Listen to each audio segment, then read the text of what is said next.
Picture this.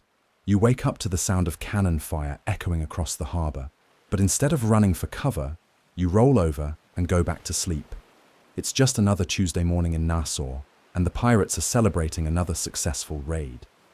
The year is 1716, and you're living in what might be the most lawless, dangerous, and strangely democratic place on Earth.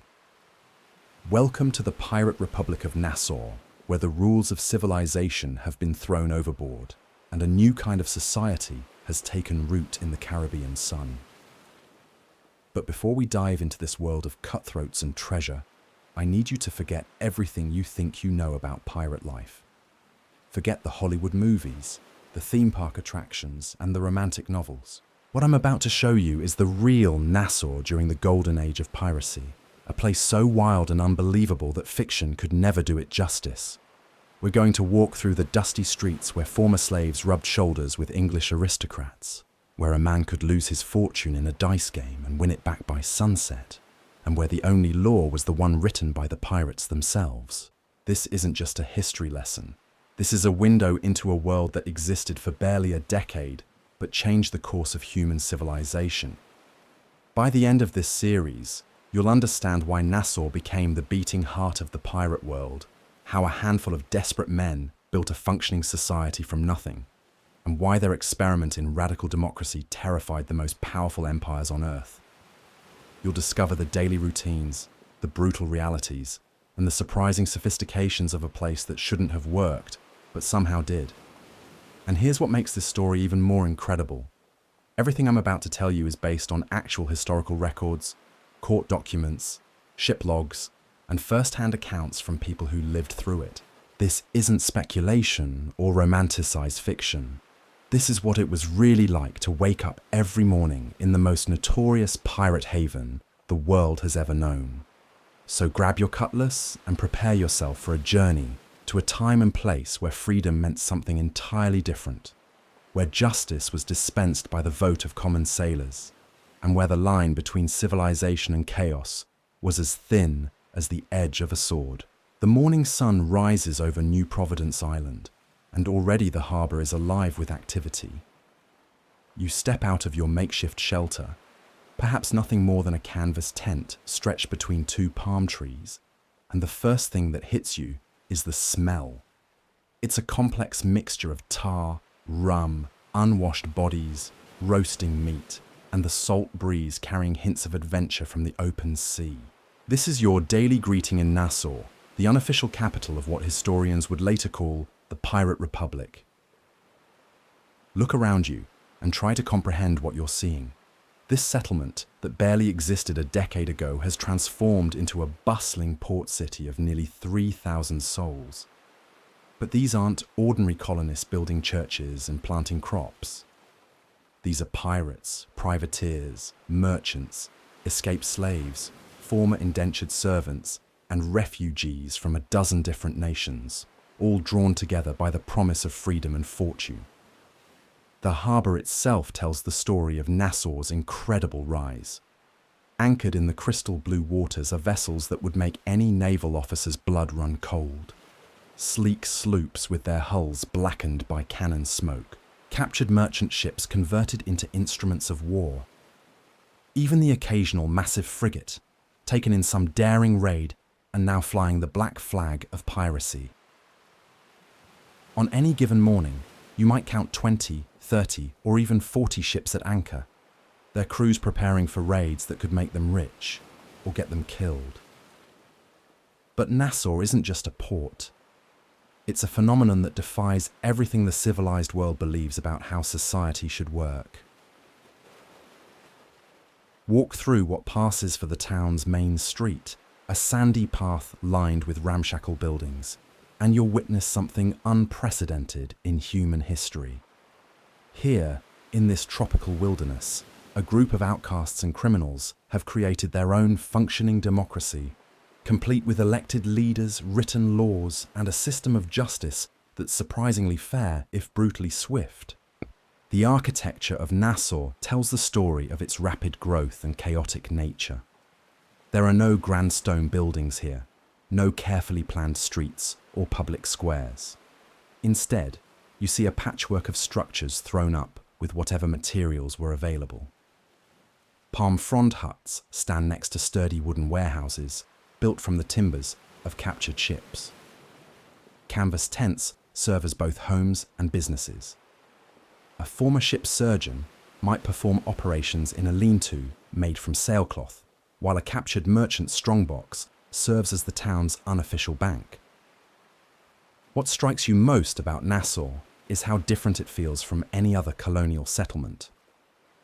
In places like Charlestown or Port Royal, you can feel the weight of European civilization pressing down like a heavy blanket. There are governors and magistrates, established churches and rigid social hierarchies. But Nassau breathes with a different energy entirely. It's the energy of people who have consciously rejected the old world and are actively creating something new. The diversity of Nassau's population is staggering for its time. You might see a former African slave who earned his freedom through piracy, walking alongside a disgraced English gentleman seeking redemption in the New World. Native islanders who know every reef and current share their knowledge with Irish sailors fleeing poverty and persecution. French Huguenots escaping religious persecution work beside Spanish deserters who abandon their posts for a chance at real wealth. Women disguised as men serve on pirate crews, while others run taverns and brothels that cater to the town's unusual clientele. The economy of Nassau operates on principles that would seem impossible to outsiders. There's no formal currency, no banks in the traditional sense, no government-backed trade regulations. Instead, everything runs on a combination of barter, credit, and the constant influx of plunder from successful pirate raids. Spanish pieces of 8 serve as the closest thing to official currency, but you're just as likely to pay for your rum with a handful of pearls or a bolt of stolen silk. The taverns of Nassau deserve special attention because they serve as so much more than simple drinking establishments. These are the town's unofficial government buildings, courthouses, and community centres all rolled into one. Step inside any of the major taverns on a typical evening, and you'll find yourself in the middle of heated debates about everything from the division of recent plunder to plans for upcoming raids. Democratic decisions that affect the entire community are hammered out over bottles of rum and plates of roasted turtle meat. The most famous of these establishments is run by a woman known simply as Captain Mary, a former pirate herself who retired from active raiding to become Nassau's unofficial mayor. Her tavern serves as a neutral ground where captains from different crews can meet to settle disputes, plan joint ventures, or simply enjoy a drink without worrying about old grudges. The walls are decorated with captured flags from a dozen different nations, and the floor is covered with sand to soak up spilled drinks and the occasional drop of blood from heated disagreements. But Nassau's taverns aren't just about business and politics. They're also the heart of the town's cultural life. Every evening, you can hear the sound of fiddles, drums, and singing voices carried on the warm tropical breeze. Sailors from different ships share songs from their homelands, creating a unique musical fusion that exists nowhere else on Earth. Stories are told and retold, growing more elaborate with each telling, until simple raids become legendary adventures and ordinary pirates are transformed into larger-than-life heroes. The food culture of Nassau reflects both the abundance of the Caribbean and the international nature of its population. The waters around New Providence Island teem with fish, lobster, and sea turtles. The land provides tropical fruits that most Europeans have never tasted. But the real culinary innovation comes from the diverse cooking traditions of Nassau's residents. Former ship's cooks, who learned their trade-feeding crews on long ocean voyages, work alongside African women who bring knowledge of spices and cooking techniques from their homeland. Spanish deserters contribute their understanding of tropical ingredients, while French refugees add their own sophisticated culinary traditions to the mix. One of the most popular dishes in Nassau is something the locals call Pirate's Feast. It's essentially whatever the most recent successful raid brought back, prepared communally and shared among the crew and their friends.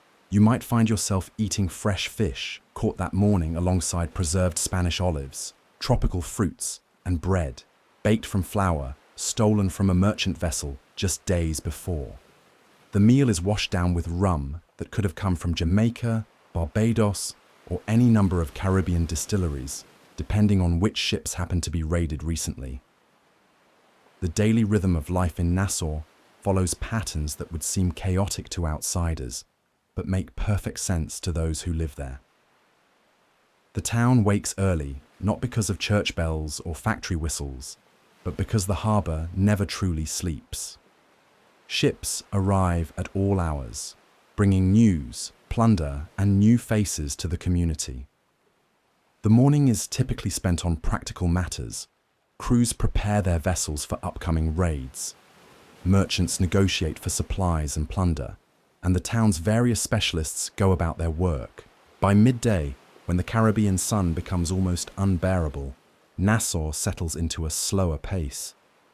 This is when you'll find people gathered in whatever shade they can find, sharing news and gossip from the wider world. A crew that just returned from the American coast might bring word of new naval patrols or rich merchant convoys. Pirates fresh from the Spanish Main could report on the movements of treasure fleets or changes in colonial defences. This informal intelligence network is one of Nassau's greatest strengths, allowing the pirate community to stay one step ahead of their enemies. The afternoon hours are often devoted to what outsiders might call leisure, but what the residents of Nassau consider essential community business. This is when the real democratic process of the Pirate Republic takes place. Crews vote on their next destinations, captains are elected or deposed, and disputes are settled according to the various pirate codes that govern life in this unusual society. These aren't mere formalities. The decisions made in Nassau's afternoon assemblies determine who lives and dies, who gets rich, and who goes hungry, and ultimately whether this extraordinary experiment in radical democracy can continue to exist. As evening approaches and the heat begins to fade, Nassau transforms once again. The harbour fills with the sounds of crews returning from short raids or preparing for longer voyages. Cook fires spring up along the beach as communal meals are prepared. The taverns begin to fill with voices speaking a dozen different languages, all united by the common language of adventure, danger, and the pursuit of fortune. This is Nassau, at the height of the Golden Age of Piracy, a place where the impossible became routine and where a new kind of society emerged from the chaos of the colonial Caribbean. But what we've seen so far is just the surface of this remarkable community. The true heart of Nassau reveals itself when darkness falls and the tropical night comes alive with possibilities. As the sun disappears beyond the western horizon, painting the harbour in shades of gold and crimson, the real character of this pirate republic emerges from the shadows. The evening hours are when Nassau sheds any pretense of respectability and embraces its true nature as the most dangerous and liberated place in the Western world. Walk through the settlement after dark and you'll discover that Nassau never truly sleeps. Torches and lanterns create pools of flickering light along the sandy pathways, casting dancing shadows that seem to move with their own mysterious purpose. The sound of laughter, arguments, and music drifts from every corner of the town, creating a symphony of human voices that speaks to something primal and untamed in the human spirit. The night markets of Nassau are unlike anything you would find in London, Port Royal, or any other civilized port. Here, under the cover of darkness, the most exotic and dangerous goods change hands. A former Spanish prisoner might sell detailed maps of treasure routes he memorized during his captivity. African craftsmen offer weapons forged with techniques unknown to European smiths, blades that hold their edge longer and strike with deadly precision. Women who learn the secrets of tropical medicine from indigenous healers sell potions and remedies that can cure diseases, or in the wrong hands, deliver a silent death. But perhaps the most remarkable aspect of Nassau's night economy is how it operates entirely on trust and reputation. In a community where everyone is technically a criminal, where violence is always just a sword's length away, the entire system depends on keeping your word. A pirate captain who cheats his crew will find himself marooned on a deserted island. A merchant who sells inferior goods will discover that no one in Nassau will trade with him again. In this world, without formal law, reputation becomes the most valuable currency of all. The gambling houses of Nassau deserve special attention because they represent something unique in the colonial world. These aren't the refined gentlemen's clubs of London or the carefully regulated establishments of other colonial ports. Nassau's gambling houses are raw, intense places where fortunes are won and lost on the turn of a card or the roll of dice carved from whalebone. The stakes aren't just money. Pirates bet shares of future plunder, captured ships, even positions of authority within their crews. Step inside Captain Thatcher's gaming house, a converted warehouse where the walls are lined with captured swords and pistols, and you'll witness scenes that would shock the civilized world. Here, a former slave who earned his freedom through piracy sights across from a disgraced English nobleman, both betting everything they own on a single hand of cards. The democratic spirit of Nassau extends even to its vice. Anyone with something to wager is welcome at the table, regardless of birth, nationality, or the color of their skin. The women of Nassau occupy a unique position in this male-dominated world. While most colonial societies strictly limit women's roles and opportunities, the chaotic democracy of the Pirate Republic creates spaces for female independence that exist nowhere else in the Americas. Some women arrive as prisoners from captured ships, but many choose to stay after discovering the freedom Nassau offers. Others come seeking adventure or fleeing the constraints of traditional society. These women don't just survive in Nassau, they thrive. They run taverns and boarding houses, serve as surgeons and healers, and some even command their own ships and crews. The most famous among them is a woman known as Black Mary, who started as a tavern keeper but gradually became one of Nassau's most influential power brokers. From her establishment on the harbor's edge, she coordinates supply networks, settles disputes between crews, and maintains the complex web of relationships that keeps Nassau functioning. The religious life of Nassau, or perhaps more accurately the lack thereof, represents another radical departure from colonial norms. There are no established churches here, no official clergy, no mandatory religious observances. This doesn't mean the residents of Nassau are irreligious, but rather that spiritual matters are handled with the same democratic flexibility that governs everything else in the community.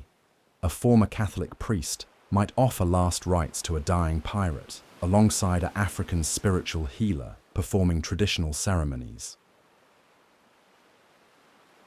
Sunday mornings in Nassau bear no resemblance to the solemn church services of other colonial settlements. Instead of hymns and sermons, you're more likely to hear the sounds of crews preparing for raids or merchants haggling over the latest shipment of plunder. The closest thing to organized religion might be the informal gatherings where crews share stories of supernatural encounters at sea, tales of ghost ships and mysterious islands that blur the line between faith and superstition. The justice system of Nassau operates according to principles that would seem impossible to European observers. Without judges, juries, or formal courts, the community has developed its own methods of resolving disputes and punishing wrongdoers. These methods are surprisingly sophisticated and remarkably fair, at least by the standards of the time. When a serious crime occurs, the affected parties and relevant witnesses gather in one of the major taverns for what amounts to a public trial. These proceedings follow no formal legal procedures, but they're governed by customs and traditions that have evolved organically within the pirate community. Evidence is presented, witnesses testify, and the assembled crowd serves as both jury and judge. The punishments handed down range from public humiliation for minor offences to exile or execution for serious crimes. What makes this system remarkable is how often it produces results that even critics would have to admit are just and proportionate to the crimes committed. The education system of Nassau, if it can be called that, operates through apprenticeship and practical experience rather than formal schooling. Young men who arrive in Nassau quickly learn that survival depends on acquiring useful skills as rapidly as possible. Navigation, sailing, combat, negotiation, and the countless other abilities needed for successful piracy are passed down through direct instruction from experienced practitioners. This creates a unique form of meritocracy where advancement depends entirely on demonstrated ability rather than birth or social connections.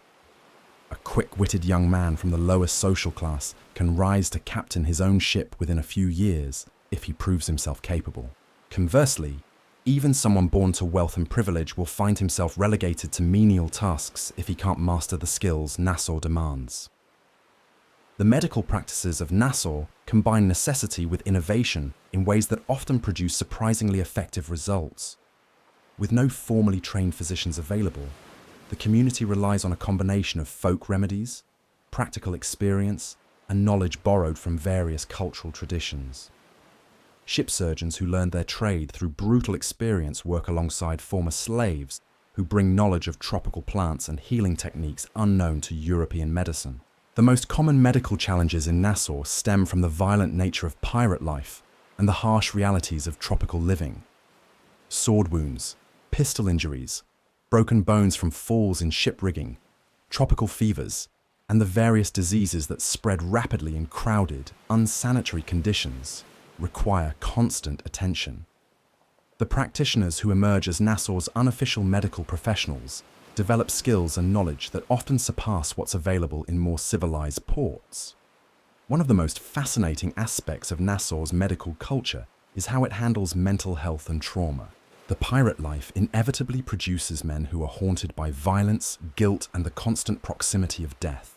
Rather than ignoring these problems or treating them as signs of weakness, Nassau's community has developed informal support systems that help troubled individuals cope with their demons. Veterans of many battles take younger pirates under their wing, sharing not just tactical knowledge, but wisdom about how to process the psychological toll of their chosen lifestyle. The seasonal rhythms of Nassau follow patterns dictated by weather, trade winds, and the movements of potential targets, rather than agricultural cycles or religious calendars. Hurricane season brings a temporary lull in raiding activity as crews focus on securing their ships and riding out the storms that can devastate the Caribbean. These periods of enforced inactivity become times of intensive planning, equipment maintenance, and community celebration. Winter months see increased activity as favorable winds and calmer seas make raiding more practical and profitable.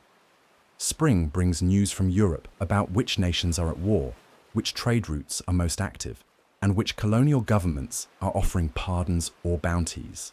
Summer heat drives much of the community's activity to the early morning and evening hours, while the middle of the day becomes a time for rest and reflection. This seasonal ebb and flow creates a rhythm of life that's uniquely adapted to Nassau's circumstances and goals. Unlike agricultural communities that must follow rigid planting and harvesting schedules, or trading ports that depend on regular shipping arrivals, Nassau's economy and social life can adapt fluidly to changing circumstances and opportunities.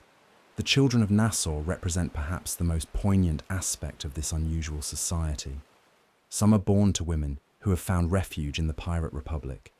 Others arrive as orphans from captured ships or destroyed settlements.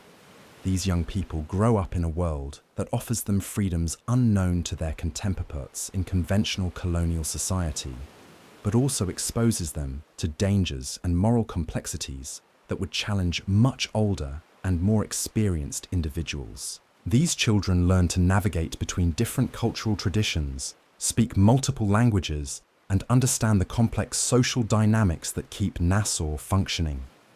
They absorb lessons about democracy, independence, and self-reliance that will shape their entire worldview. But they also witness violence, participate in morally questionable activities, and live with the constant uncertainty that comes from belonging to a community that exists outside the law. As night deepens over Nassau and the sounds of celebration echo across the harbour, it becomes clear that this remarkable experiment in radical democracy faces challenges that threaten its very existence. The major European powers are beginning to take notice of the Pirate Republic, and their response will determine whether Nassau's unique society can continue to flourish, or if it's destined to become just another footnote in the history of colonial expansion. The intelligence networks that keep Nassau functioning operate with a sophistication that would impress the spy masters of European courts. Every ship that enters the harbour brings more than just plunder and new faces. It carries vital information about naval movements, colonial defences, merchant shipping schedules, and political developments that could affect the Pirate Republic's survival. This information doesn't flow through official channels or formal intelligence services. Instead, it spreads organically through the taverns, markets, and informal gatherings that make up Nassau's social fabric. Picture yourself sitting in one of Nassau's crowded taverns as a crew returns from a successful raid along the Virginia coast. The captain doesn't just boast about the treasure they've captured, he shares detailed observations about new fortifications being built in Charleston, rumours of additional Royal Navy ships being dispatched from England, and conversations he overheard from captured passengers about changing colonial policies. This intelligence is freely shared because everyone understands that survival depends on staying ahead of their enemies. The map makers of Nassau deserve recognition as some of the most skilled cartographers of their time. These men, often former ship's navigators or captured colonial surveyors, create charts that are far more accurate and detailed than anything available to legitimate merchants or naval officers. Their maps don't just show coastlines and water depths. They mark hidden anchorages known only to pirates, secret freshwater sources on supposedly barren islands, and detailed notes about local currents, seasonal wind patterns, and the movement patterns of colonial patrol vessels. These charts are treated as precious commodities, copied by hand and traded for significant sums. An accurate map of Spanish treasure routes or detailed charts of poorly defended colonial harbours can be worth more than a chest of silver coins. The mapmakers guard their knowledge jealously, but they also understand that sharing certain information benefits the entire community. The result is a geographical knowledge base that gives Nassau's pirates tremendous advantages over their enemies. The shipbuilding and repair facilities of Nassau represent another area where necessity has bred remarkable innovation. Without access to formal shipyards or trained craftsmen, the community has developed its own methods for maintaining and modifying the vessels that are essential to its survival. Captured merchant ships are systematically converted into fighting vessels, with additional gunports cut into their hulls and their cargo holds reconfigured to accommodate larger crews. The master shipwrights of Nassau work with whatever materials they can acquire through capture or trade. Timber comes from prize vessels or from cutting expeditions to uninhabited islands. Canvas for sails is often sewn together from captured cloth goods. Even the tar used to waterproof hulls and rigging comes from raids on colonial supply ships. Despite these limitations, Nassau's shipwrights produce vessels that are often faster and more maneuverable than their original designs, perfectly adapted to the hit-and-run tactics that define pirate warfare. The weapons trade in Nassau operates as both an economic necessity and a matter of life and death survival. Every resident of the Pirate Republic understands that their freedom depends on their ability to defend it, and this creates a constant demand for high-quality arms and ammunition. The community's weaponsmiths, many of them former military armourers or skilled craftsmen captured from colonial settlements, work constantly to maintain and improve the arsenal that keeps Nassau independent. These craftsmen don't just repair damaged weapons, they modify them for specific tactical requirements, creating shortened muskets for close-quarters ship combat, reinforced cutlasses designed for tropical conditions, and specialized boarding tools that serve multiple functions. The knowledge they possess about metallurgy, ballistics, and weapon design often exceeds what's available in formal military establishments, driven by the practical demands of men whose lives depend on their equipment's reliability. The diplomatic relationships that Nassau maintains with various colonial governments and indigenous populations reveal the sophisticated political awareness of its leaders. Despite their outlaw status, Nassau's captains understand that complete isolation would be fatal to their community. They cultivate relationships with corrupt colonial officials who can be bribed to look the other way, native leaders who control strategic territories, and even legitimate merchants who are willing to trade with pirates when it serves their interests. These relationships require careful management and considerable political skill. A pirate captain negotiating with a Spanish colonial governor for safe passage through territorial waters must balance threats and incentives while maintaining the respect of his crew and the broader Nassau community. The wrong word or gesture could trigger military action that would endanger not just his own ship, but the entire pirate republic. The cultural celebrations of Nassau blend traditions from dozens of different backgrounds into something entirely new and uniquely Caribbean. When a major raid succeeds, or when multiple crews gather for important decisions, the community erupts into festivals that can last for days. These celebrations serve multiple functions beyond simple entertainment.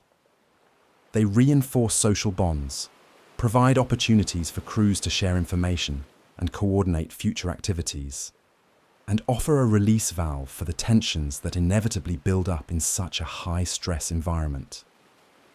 The music that emerges from these celebrations represents a genuine fusion of African, European, and indigenous influences. Sea shanties learned on English merchant vessels blend with African rhythms and Spanish colonial melodies to create something that exists nowhere else in the world.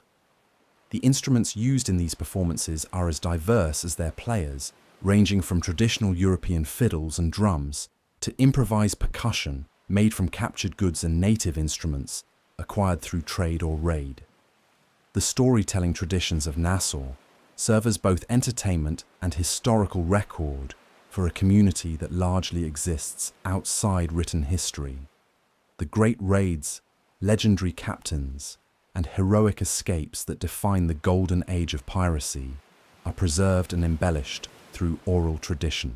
These stories serve practical purposes as well as entertaining ones, passing down tactical knowledge, navigation secrets, and hard-won wisdom about survival in a dangerous world. But the stories told in Nassau's taverns and around its beach fires aren't all about glorious victories and daring adventures. They also preserve the darker aspects of pirate life, the betrayals and failures that serve as warnings to future generations. A story about a captain who lost his ship through overconfidence or a crew that was destroyed by internal fighting carries lessons that could save lives and preserve the community. The economic theories that govern Nassau's unusual marketplace would fascinate scholars if they could observe them in action. Without formal currency, banking institutions, or government regulation, the community has developed its own systems for determining value, extending credit, and managing economic relationships. These systems operate on principles of reputation, demonstrated ability, and mutual benefit, rather than abstract financial instruments or legal contracts. A successful pirate captain might extend credit to a promising young crew member based on nothing more than his assessment of the man's character and potential. Merchants trade expensive goods for promises of future payment that are backed only by the borrower's reputation within the community. Complex multi-party transactions involving ships, supplies, weapons, and shares of future plunder are negotiated and executed with handshake agreements that would be unthinkable in conventional colonial commerce. The technological innovations that emerge from Nassau's unique circumstances often surpass what's available in more conventional colonial settlements. The combination of practical necessity, diverse knowledge bases, and freedom from traditional restrictions creates an environment where creative solutions to practical problems can flourish. Navigation techniques developed by Nassau's pilots combine European methods with indigenous knowledge and practical innovations born from the specific challenges of pirate warfare. The communication systems that connect Nassau with the broader Caribbean world operate through networks that are invisible to colonial authorities, but remarkably effective at moving information and coordinating activities. Messages pass between pirate crews through coded signals, trusted intermediaries, and hidden caches that allow for secure communication across vast distances. These networks enable Nassau's captains to coordinate complex operations, share intelligence about targets and threats, and maintain the political relationships that are essential to their survival. The medical innovations that emerge from Nassau's unique circumstances often involve treatments and techniques that wouldn't be attempted in more conservative colonial settlements. The combination of desperate necessity, diverse cultural knowledge, and freedom from traditional medical restrictions creates opportunities for experimentation that sometimes produces remarkable results. Surgical techniques developed by Nassau's practitioners, often learned through trial and error on battle-wounded pirates, sometimes prove more effective than methods taught in European medical schools. The agricultural experiments taking place on New Providence Island represent another area where Nassau's residents are pioneering new approaches to survival and prosperity. Despite their reputation as sea rovers, many of Nassau's inhabitants understand that long-term survival requires some degree of self-sufficiency in food production.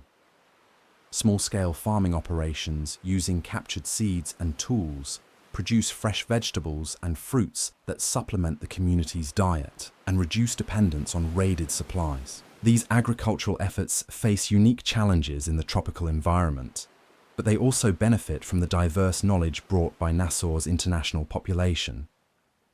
Former slaves contribute expertise about tropical crops and farming techniques.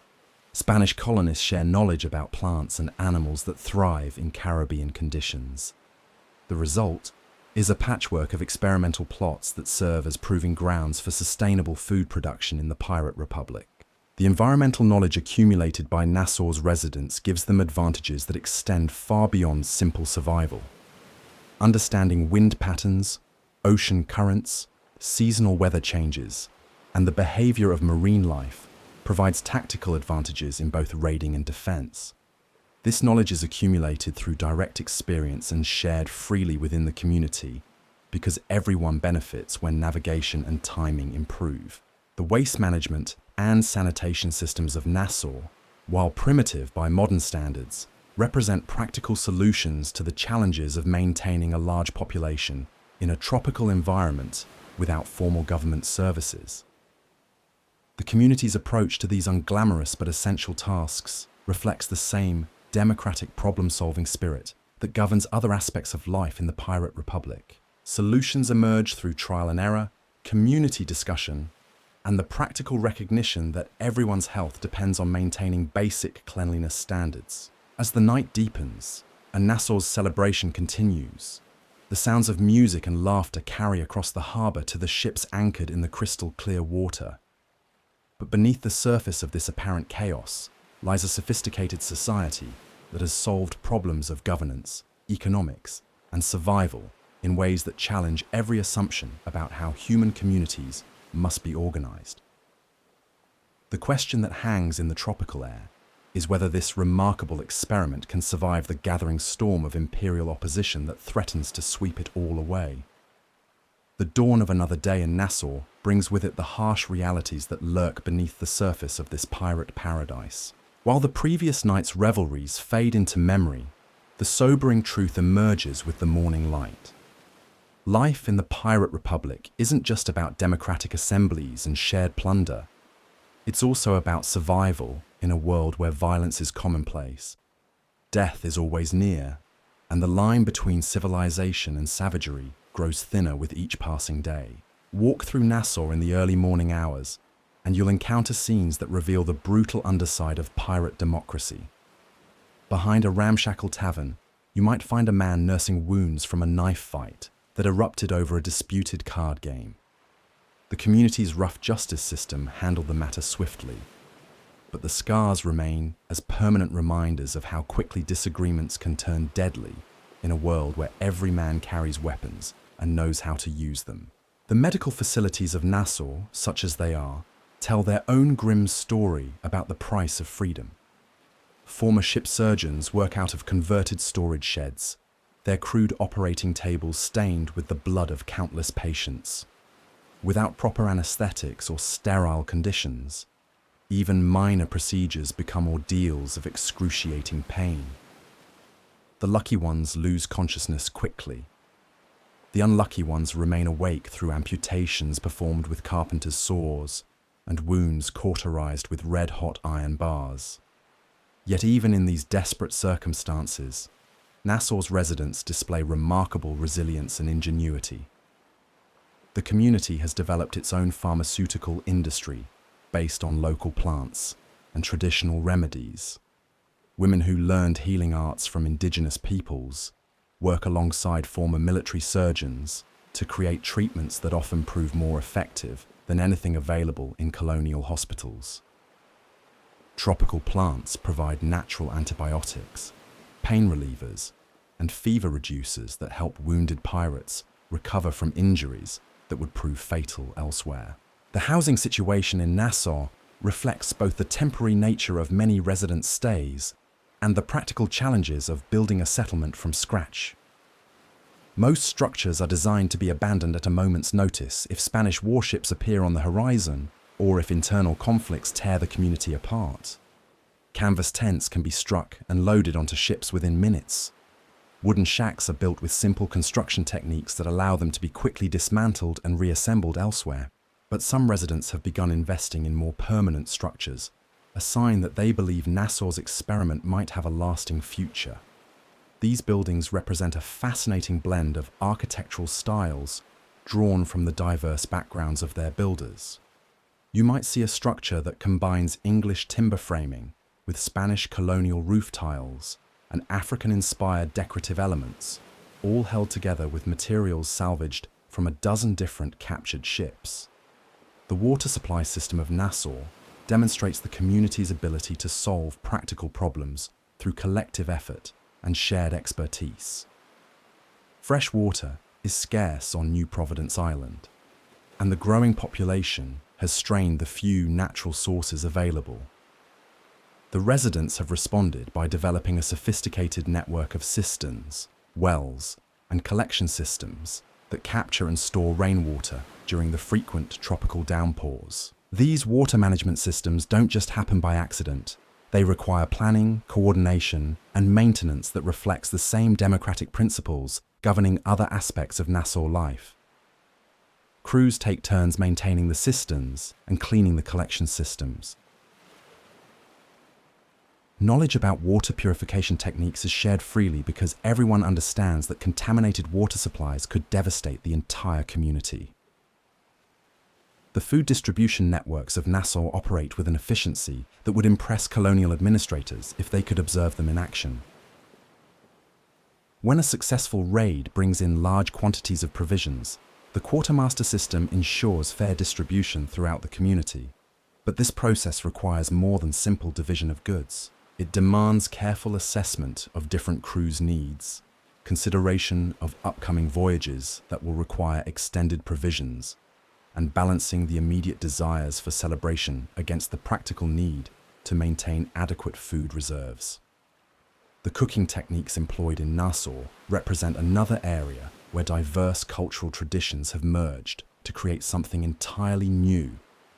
African cooking methods blend with European techniques and indigenous Caribbean knowledge to produce meals that are both nutritious and flavorful, despite the limited ingredients available. Communal cooking arrangements allow for efficient use of fuel and cooking equipment while fostering the social bonds that hold the community together. The textile and clothing industry of Nassau operates entirely on captured goods and improvised solutions. Pirates returning from successful raids often find themselves with bolts of fine cloth, ready-made garments, and sewing supplies that far exceed their personal needs.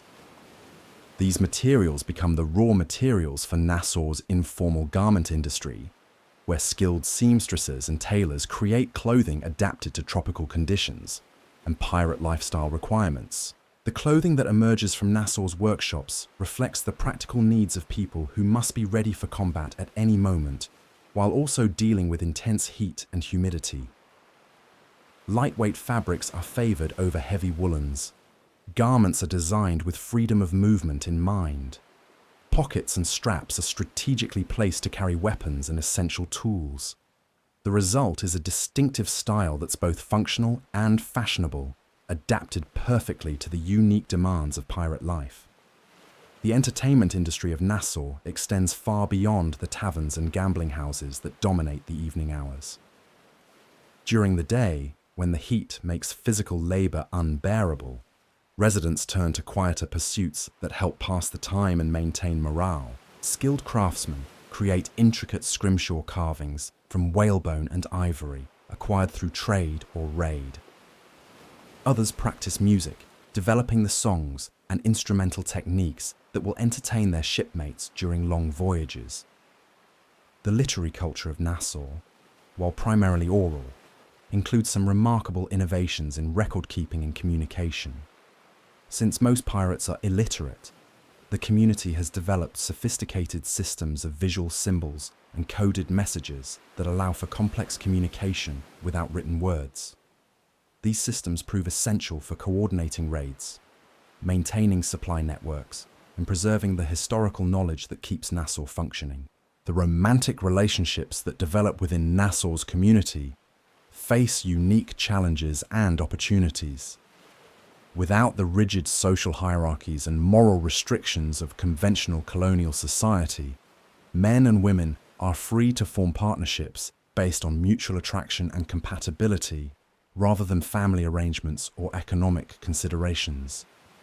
But these relationships must also survive the constant separations imposed by the pirate lifestyle and the ever-present possibility that one or both partners might not return from their next voyage. The marriages that do occur in Nassau are celebrated with community-wide festivals that can last for days. These celebrations serve multiple functions beyond honouring the new couple. They provide opportunities for different crews to strengthen their bonds, share information and resources, and demonstrate the social cohesion that makes Nassau's democratic system possible. The wedding ceremonies themselves blend traditions from multiple cultures, creating unique rituals that reflect the community's diverse heritage. The child-rearing practices of Nassau reflect the community's understanding that children represent both hope for the future and potential vulnerabilities that enemies might exploit. Young people growing up in the Pirate Republic receive education in practical skills like navigation, seamanship, and combat. But they also learn about the democratic principles and moral codes that govern their society. This education takes place through apprenticeships, storytelling, and direct participation in community life rather than formal schooling. The elderly residents of Nassau occupy a special position within the community's social hierarchy. These are often former pirates who have survived decades of dangerous living and accumulated vast stores of practical knowledge and hard-won wisdom. Their stories and advice are treasured resources that help younger pirates avoid potentially fatal mistakes. In return, the community provides for their basic needs and treats them with the respect due to successful survivors in a world where most men die young. The seasonal festivals that mark Nassau's calendar reflect both practical necessities and the human need for celebration and community bonding. Hurricane season brings enforced periods of reduced activity that become opportunities for extended celebrations, equipment maintenance, and planning sessions for future operations. The end of hurricane season is marked by elaborate festivals that celebrate survival and prepare the community for the renewed raiding activity that favorable weather makes possible. The trade relationships that Nassau maintains with legitimate merchants and colonial officials require careful management and considerable diplomatic skill. These relationships exist in a grey area between legal commerce and criminal conspiracy, dependent on mutual benefit and the willingness of all parties to maintain plausible deniability. Colonial officials who accept bribes to ignore pirate activities must balance their personal profit against the risk of discovery by their superiors. Merchants who trade with pirates must weigh the potential profits against the danger of being branded as criminals themselves. The intelligence-gathering operations that keep Nassau informed about threats and opportunities operate through networks that extend throughout the Caribbean and along the North American coast. These networks include corrupt colonial officials, sympathetic merchants, indigenous allies, and former pirates who have accepted pardons but maintain loyalty to their old comrades. The information that flows through these channels provides Nassau's leaders with strategic knowledge that often proves more accurate and timely than what's available to colonial governments. The defensive preparations that protect Nassau from external threats reflect both the community's military expertise and its understanding of the political realities that govern colonial warfare. The harbour's natural defences are supplemented by carefully positioned artillery batteries and strategically placed obstacles that would make any assault extremely costly for attackers. But Nassau's leaders also understand that their best defense lies in maintaining the political relationships and economic arrangements that make military action against them more trouble than it's worth. The legal system that governs relationships between Nassau and the outside world operates in the shadowy realm between piracy and legitimate commerce. Bills of sale for captured vessels are carefully forged to provide legal cover for their conversion to pirate use. Letters of marque from various colonial governments provide quasi-legal authorization for attacks on enemy shipping, even though these documents are often obtained through bribery or issued by officials who lack proper authority. The banking and credit systems that facilitate Nassau's complex economy operate entirely on reputation and personal relationships rather than formal financial institutions. Successful pirate captains serve as informal banks, extending credit to promising ventures and managing the complex financial arrangements that make large-scale operations possible. These relationships require tremendous trust and careful risk assessment, since there are no legal remedies available if borrowers default on their obligations. The transportation networks that connect Nassau with other pirate havens and friendly ports operate through a combination of scheduled services and opportunistic arrangements. Regular courier services carry messages and small cargo between Nassau and other Caribbean settlements. Larger shipments move through informal networks of sympathetic merchants and pirate-friendly captains who can provide transportation in exchange for goods or services. The manufacturing capabilities that have developed within Nassau demonstrate the community's growing sophistication and self-sufficiency. Skilled craftsmen produce everything from navigation instruments to weapons to household goods using materials acquired through trade and capture. These manufacturing operations provide employment for residents who aren't suited to the dangers of active piracy while contributing to the community's economic independence. The waste disposal and recycling systems that keep Nassau functional despite its large population and limited resources reflect the practical problem-solving abilities of its residents. Nothing useful is ever discarded without careful consideration of alternative uses. Broken weapons are repaired or converted into other tools. Damaged sails become canvas for tents and clothing. Even human waste is carefully managed to prevent disease outbreaks that could devastate the crowded settlement. The weather monitoring and prediction systems that help Nassau's residents prepare for tropical storms and plan their maritime activities draw on the accumulated knowledge of experienced sailors and the traditional wisdom of indigenous peoples. Understanding seasonal weather patterns, recognizing the warning signs of approaching storms, and knowing when conditions favor different types of maritime activities provide crucial advantages in a world where weather can mean the difference between success and disaster. The animal husbandry operations that supplement Nassau's food supplies represent another area where practical necessity has driven innovation and adaptation. Captured livestock must be cared for in tropical conditions very different from their original environments. Breeding programs attempt to develop animals better adapted to Caribbean conditions while maintaining the characteristics that make them valuable food sources. As the sun reaches its zenith over Nassau and the community settles into the slower pace that intense tropical heat demands, the remarkable nature of this social experiment becomes even more apparent. Here, in defiance of every expectation about how human societies must be organized, a group of outcasts and criminals has created something unprecedented. But the very success of their experiment is beginning to attract the attention of powers that will not tolerate its continued existence. The intelligence reports filtering into Nassau speak of changing attitudes in London, Madrid, and other European capitals.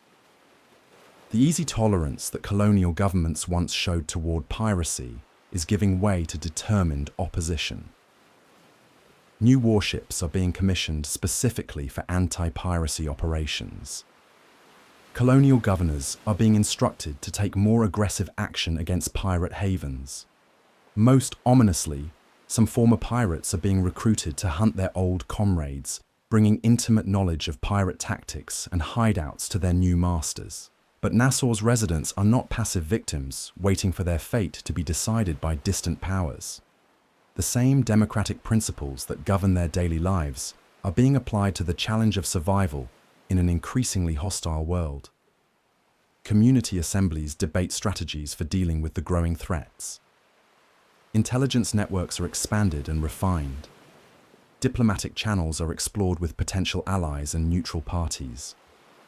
Military preparations are intensified while maintaining the careful balance between defensive readiness and the appearance of aggressive intent that might provoke premature action by enemies. The children playing in Nassau's sandy streets represent both the community's hopes for the future and its most vulnerable potential casualties if the gathering storm breaks over their tropical paradise. Their laughter and games provide a poignant counterpoint to the serious discussions taking place in the taverns and council meetings where Nassau's fate is being decided. These young people have known only the freedom and democracy of the pirate republic. The conventional colonial world that their parents fled would seem as foreign and oppressive to them as Nassau appears chaotic and dangerous to outside observers. The morning market of Nassau reveals another layer of this extraordinary society's complexity. As the heat begins to build and the harbour comes alive with activity, merchants and traders spread their wares across makeshift stalls that transform the sandy pathways into a bustling commercial district. But this isn't the orderly marketplace of a conventional colonial town, with established storefronts and regulated prices. This is commerce at its most raw and democratic, where value is determined through negotiation and reputation rather than government decree or traditional economic hierarchies. Watch a typical transaction unfold and you'll witness something remarkable.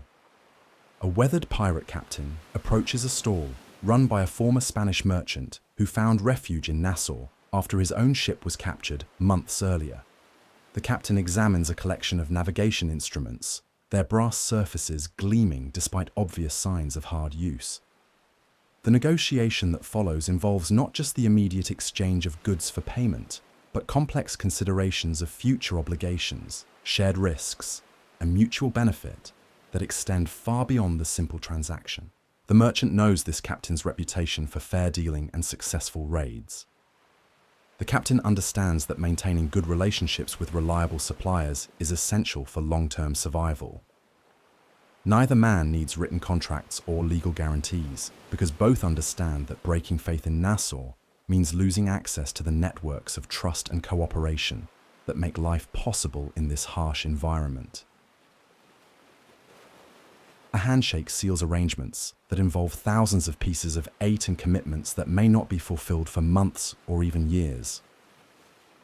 The currency systems operating within Nassau's marketplace demonstrate remarkable sophistication despite their informal nature.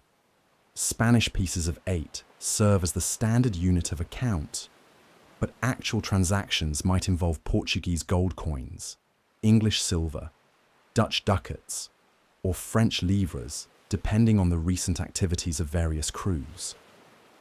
Exchange rates fluctuate based on supply and demand, with popular currencies commanding premiums, while less desirable coins trade at discounts. But Nassau's economy extends far beyond conventional monetary transactions. Barter arrangements involving captured goods, promises of future services and shares in upcoming ventures create a complex web of economic relationships that would challenge even experienced colonial administrators to untangle. A crew planning an ambitious raid might obtain supplies and equipment through arrangements that won't be settled until their return, assuming they survive their dangerous enterprise. The skilled craftsmen who have established workshops throughout Nassau represent some of the community's most valuable residents. These men often arrived as prisoners from captured ships, but their specialized knowledge quickly earned them respected positions within the pirate republic. A master gunsmith captured from a Spanish treasure galleon might find himself with more work than he can handle, repairing and modifying weapons for crews preparing for new ventures.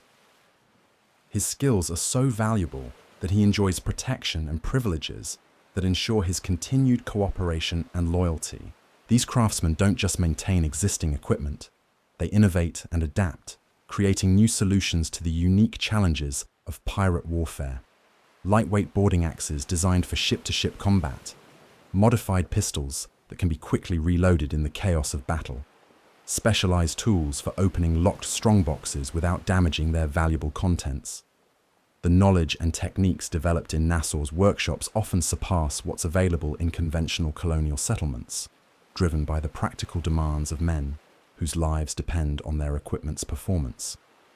The information networks that keep Nassau connected to the wider Caribbean operate with remarkable efficiency despite their informal structure.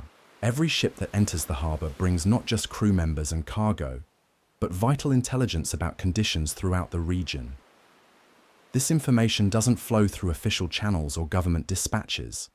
Instead, it spreads organically through conversations in taverns, discussions during market transactions, and the countless informal interactions that make up Nassau's social fabric. A crew returning from the Windward Islands might report on new fortifications being constructed in Barbados, changes in Spanish patrol patterns around Puerto Rico, or rumors of rich merchant convoys assembling in Havana. This intelligence is shared freely because everyone understands that knowledge benefits the entire community. Information that helps one crew avoid Spanish warships or locate profitable targets ultimately contributes to Nassau's overall prosperity and security. The diplomatic relationships that Nassau maintains with indigenous populations throughout the Caribbean reflect a pragmatic understanding of political realities that often escapes conventional colonial governments. Native leaders who control strategic islands or possess detailed knowledge of local conditions are treated as valuable allies rather than obstacles to be overcome. These relationships are built on mutual respect and tangible benefits rather than the paternalistic attitudes that characterize most European interactions with indigenous peoples. Native guides provide Nassau's pirates with intimate knowledge of hidden anchorages, seasonal weather patterns, and the movement of colonial shipping that proves invaluable for planning successful operations. In return, Nassau offers manufactured goods, weapons, and protection from Spanish slave raiders who threaten native communities throughout the region. These arrangements create networks of mutual support that extend Nassau's influence far beyond the waters immediately surrounding New Providence Island. The seasonal rhythms that govern Nassau's activities reflect both the natural cycles of Caribbean weather and the artificial patterns imposed by colonial commerce and imperial warfare. The hurricane months from June through November bring a natural pause in large-scale raiding activities as crews focus on maintenance, planning, and preparation for the more active seasons ahead. These periods of relative calm become opportunities for internal development and community building that strengthen Nassau's social foundations. Winter months see increased activity as favorable winds and calmer seas make long-range operations more practical and profitable. Spring brings intelligence about European political developments that might create new opportunities or threats.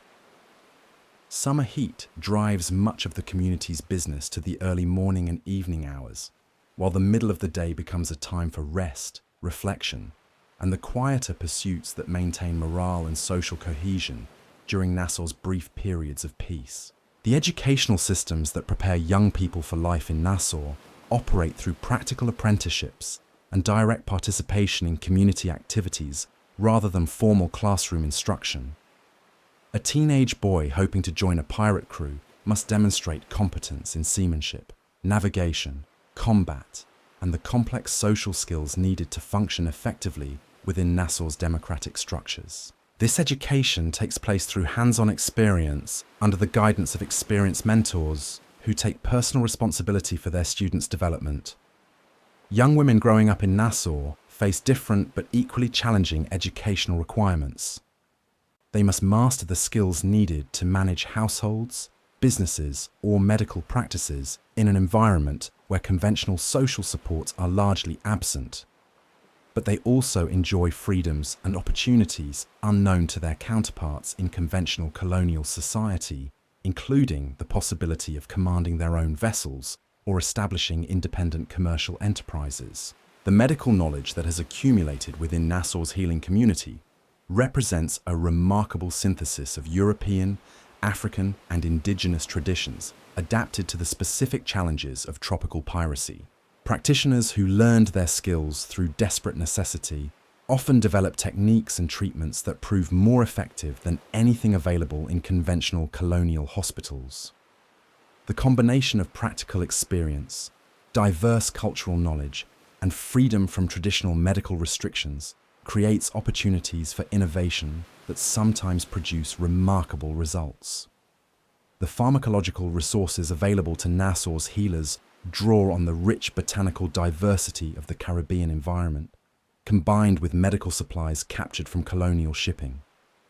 Tropical plants provide natural antibiotics, pain relievers, and fever reducers that help wounded pirates recover from injuries that would prove fatal elsewhere.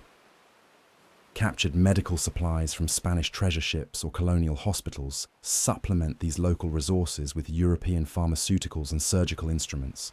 The waste management systems that keep Nassau functional despite its large population and tropical environment demonstrate the community's ability to solve practical problems through collective effort and shared responsibility.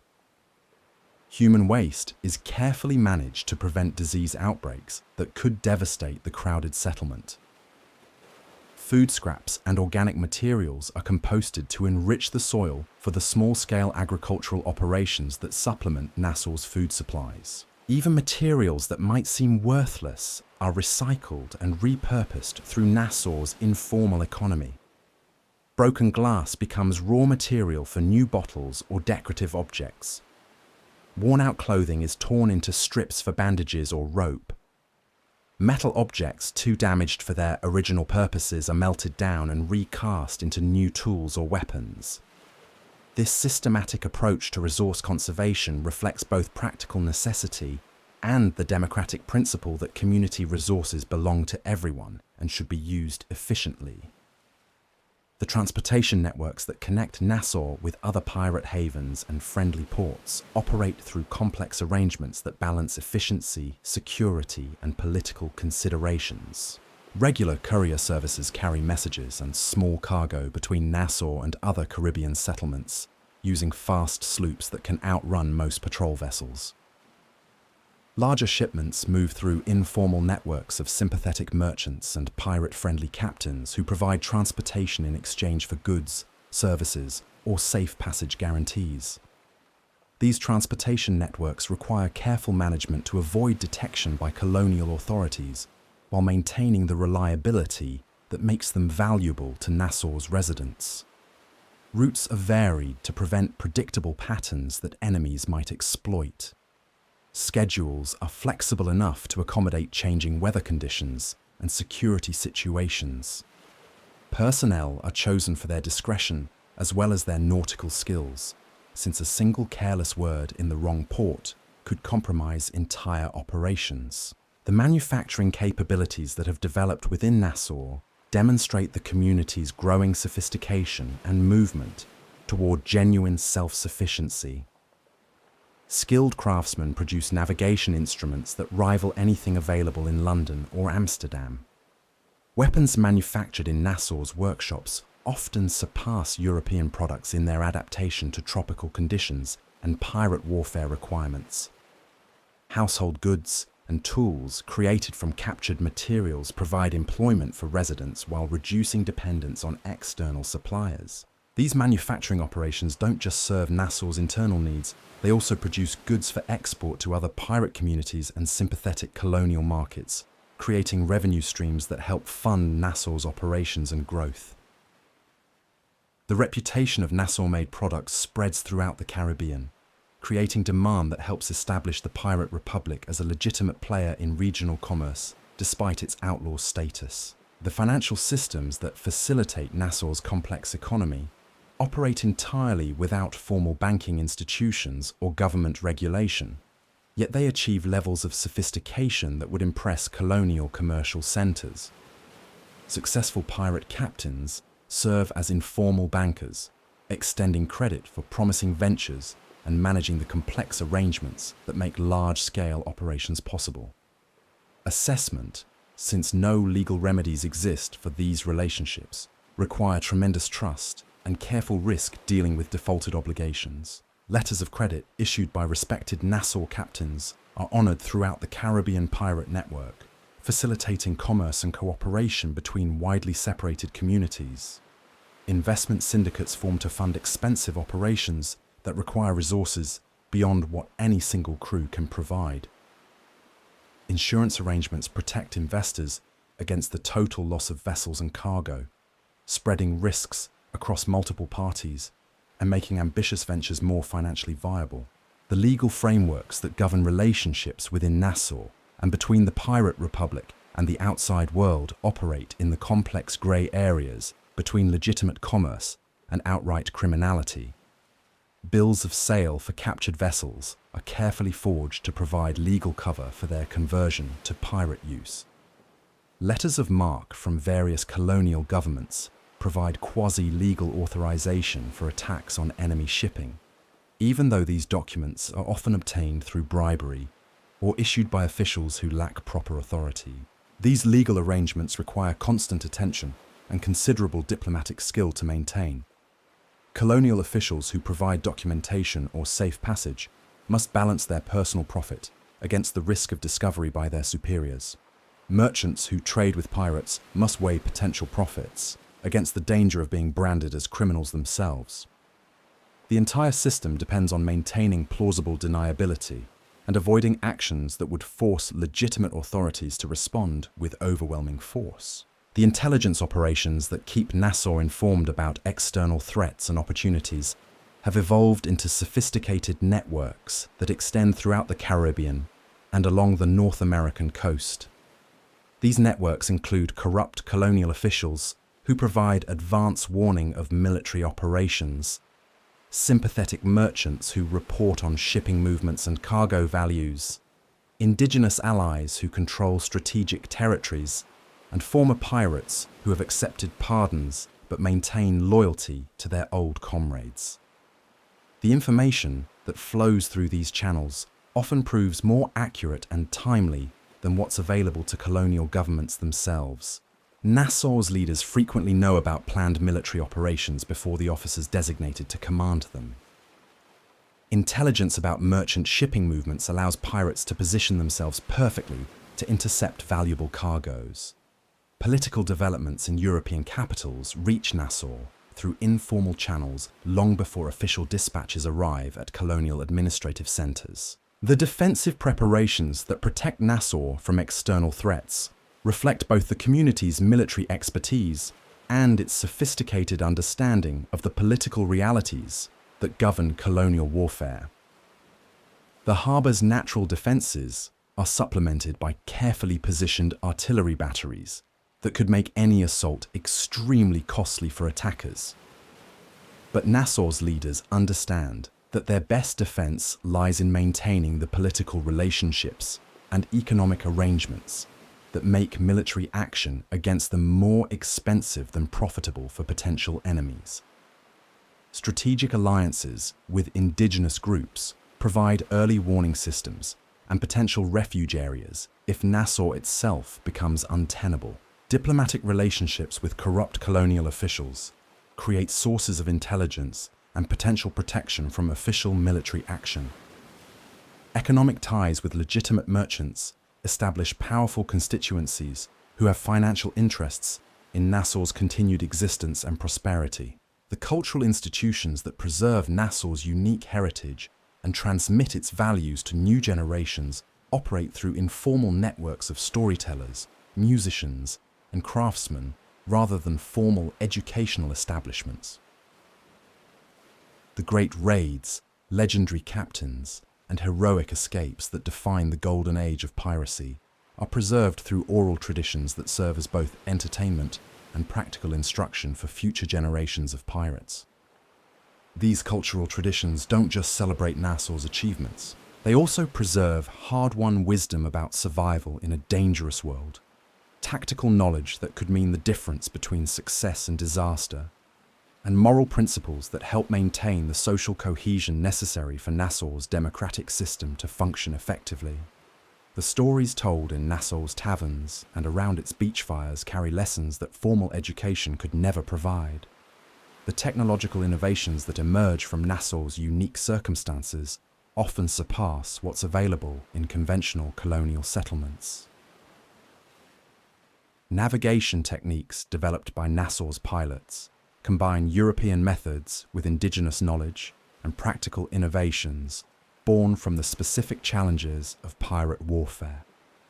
Communication systems allow for secure coordination of complex operations across vast distances without detection by hostile authorities.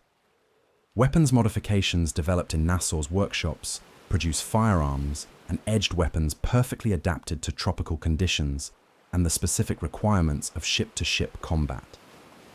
Shipbuilding techniques create vessels that achieve optimal combinations of speed, maneuverability, and fighting capacity using whatever materials happen to be available through capture or trade.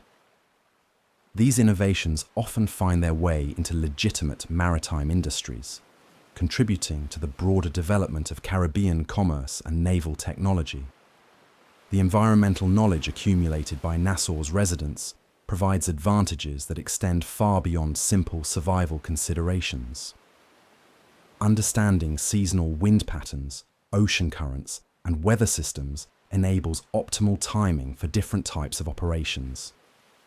Knowledge of marine life behavior helps locate food sources and identify navigational landmarks. Familiarity with tropical diseases and their treatments reduces casualties and maintains crew effectiveness during extended voyages. This environmental expertise is systematically collected and shared through Nassau's informal educational networks. Experienced navigators pass their knowledge to younger colleagues through apprenticeships and mentoring relationships. Successful captains share their understanding of optimal hunting grounds and safe harbours with other crews. The accumulated wisdom of Nassau's maritime community represents one of its most valuable strategic assets.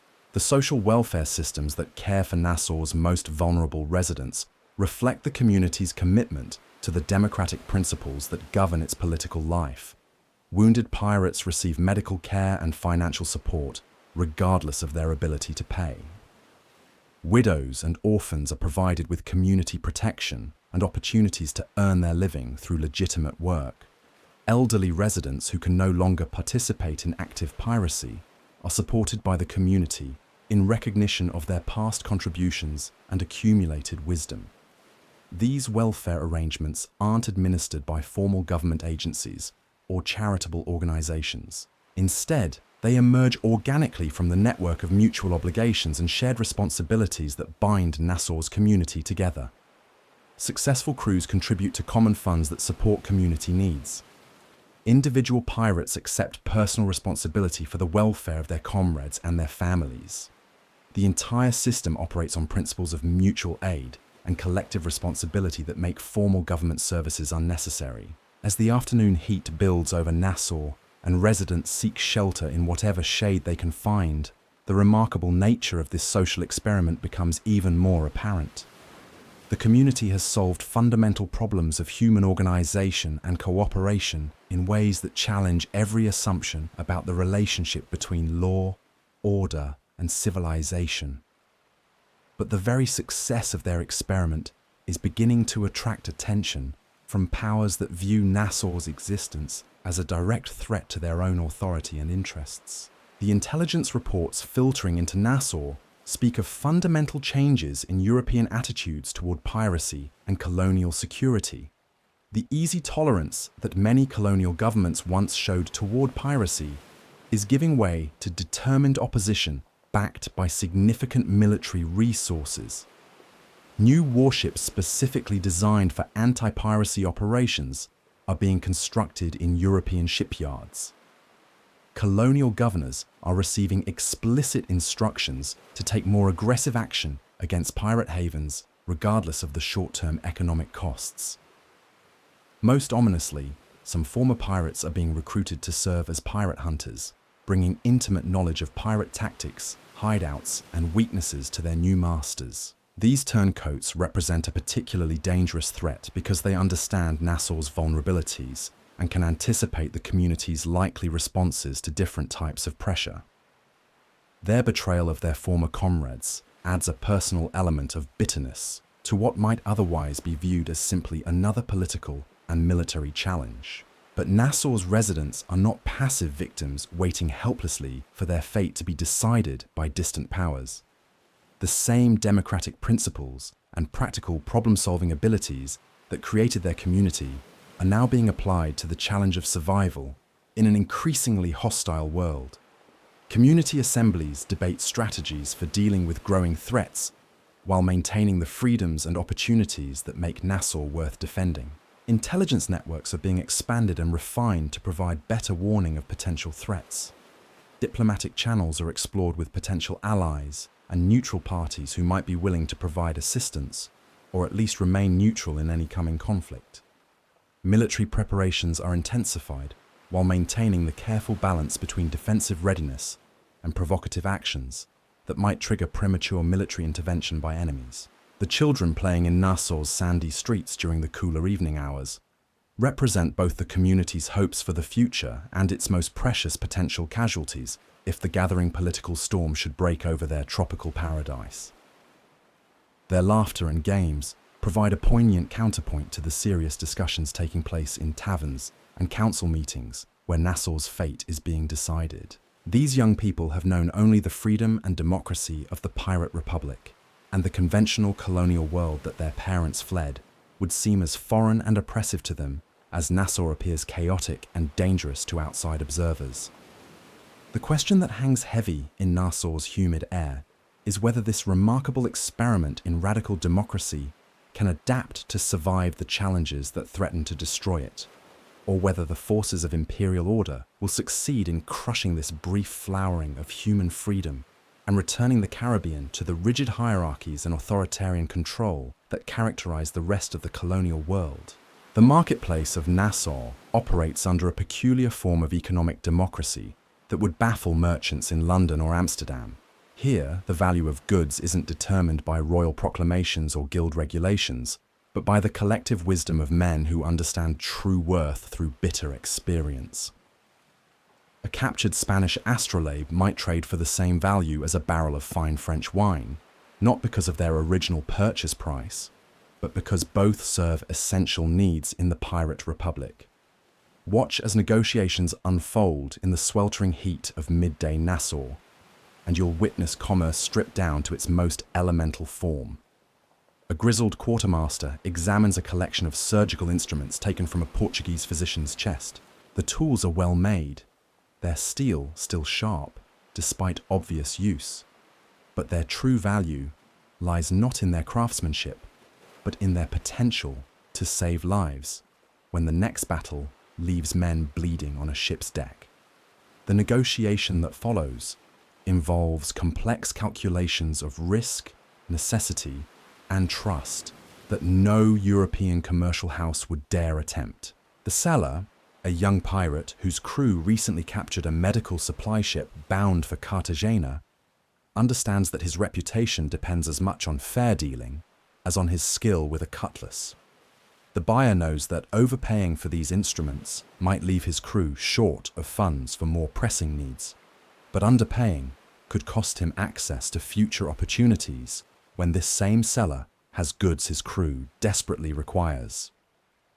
The price they eventually settle on reflects not just the immediate value of the surgical tools, but but the long-term value of maintaining the commercial relationships that keep Nassau functioning. Currency flows through Nassau's economy in patterns that reflect the chaotic nature of Caribbean piracy. Spanish pieces of 8 form the backbone of most transactions, their silver content and universal recognition, making them the closest thing to stable money the Pirate Republic possesses. But Portuguese gold coins carry premiums during certain seasons, when crews are planning ventures that require the highest quality equipment. French livres become particularly valuable when word spreads of successful raids on French colonial shipping, flooding the market with these coins and making them temporarily more acceptable to merchants. The exchange rates between different currencies fluctuate based on supply, demand, and the strategic considerations of crews planning specific operations. A captain preparing to raid Spanish treasure routes might pay premium rates for Spanish coins that will help his crew blend in at colonial ports. Conversely, a crew returning from successful raids against French shipping might find their captured livres trading at discounted rates as the market becomes saturated with this particular currency. But Nassau's economy extends far beyond simple monetary transactions into complex webs of credit, barter, and mutual obligation that create financial relationships of remarkable sophistication. A promising young pirate might obtain expensive navigation equipment through arrangements that won't be settled until his return from a dangerous venture months in the future. An experienced captain might extend credit to a newly formed crew based solely on his assessment of their leader's character and potential for success. These credit arrangements operate entirely on reputation and personal relationships, creating a financial system that's simultaneously more flexible and more demanding than anything available in conventional colonial commerce. A single act of betrayal or incompetence can destroy a man's credit rating throughout Nassau's commercial network, effectively ending his career as a pirate captain. Conversely, a reputation for honesty and success can provide access to resources and opportunities that far exceed what any individual crew could accumulate through their own efforts. The skilled artisans who have established workshops throughout Nassau represent some of the community's most valuable and protected residents. These craftsmen often arrived as prisoners from captured vessels, but their specialized knowledge quickly transformed them from captives into essential community members whose skills are desperately needed by the Pirate Republic. A master shipwright captured from a Dutch merchant vessel might find himself with more commissions than he can handle, designing modifications that transform clumsy cargo ships into swift raiders perfectly adapted to Caribbean conditions. The innovations that emerge from Nassau's workshops often surpass what's available in conventional colonial settlements, driven by the practical demands of men whose lives depend on their equipment's performance. Lightweight cutlasses designed specifically for the close quarters combat that characterizes ship-to-ship boarding actions. Modified firearms that can be quickly reloaded in the chaos of battle while providing maximum stopping power at short ranges. Specialized tools for opening locked strongboxes without damaging their valuable contents, or alerting nearby guards to the presence of intruders. These craftsmen don't work in isolation. Instead, they collaborate with the experienced pirates who will use their products, incorporating feedback and suggestions that result in continuous improvements and innovations. A gunsmith working on a new pistol design might spend hours discussing requirements with veteran boarding party leaders, learning about the specific challenges of combat in cramped ship corridors, where every ounce of weight and every second of reloading time can mean the difference between victory and death. The knowledge that accumulates in Nassau's workshops represents more than just technical expertise. It embodies the collective wisdom of a community that has rejected conventional solutions in favor of approaches perfectly adapted to their unique circumstances and requirements. Techniques for working with tropical woods that resist traditional European carpentry methods. Metallurgy adapted to the high humidity and salt air that corrodes weapons and tools with devastating efficiency. Textile work that produces clothing suitable for both the intense heat of Caribbean days and the sudden violence of pirate raids. The information networks that connect Nassau to the broader Caribbean world operate with an efficiency that would impress the intelligence services of European governments, if those officials could observe them in action. Every ship that enters Nassau's harbour brings more than crew members and plunder. It carries vital intelligence about political developments, military movements, commercial opportunities, and potential threats that could affect the pirate republic's survival and prosperity. This intelligence doesn't flow through formal channels or official dispatches. Instead, it spreads organically through the countless conversations and informal interactions that make up Nassau's social fabric. A crew member sharing drinks with friends might casually mention observations about new fortifications being constructed in Port Royal. A captain negotiating for supplies might let slip information about Spanish patrol patterns he noticed during his last voyage.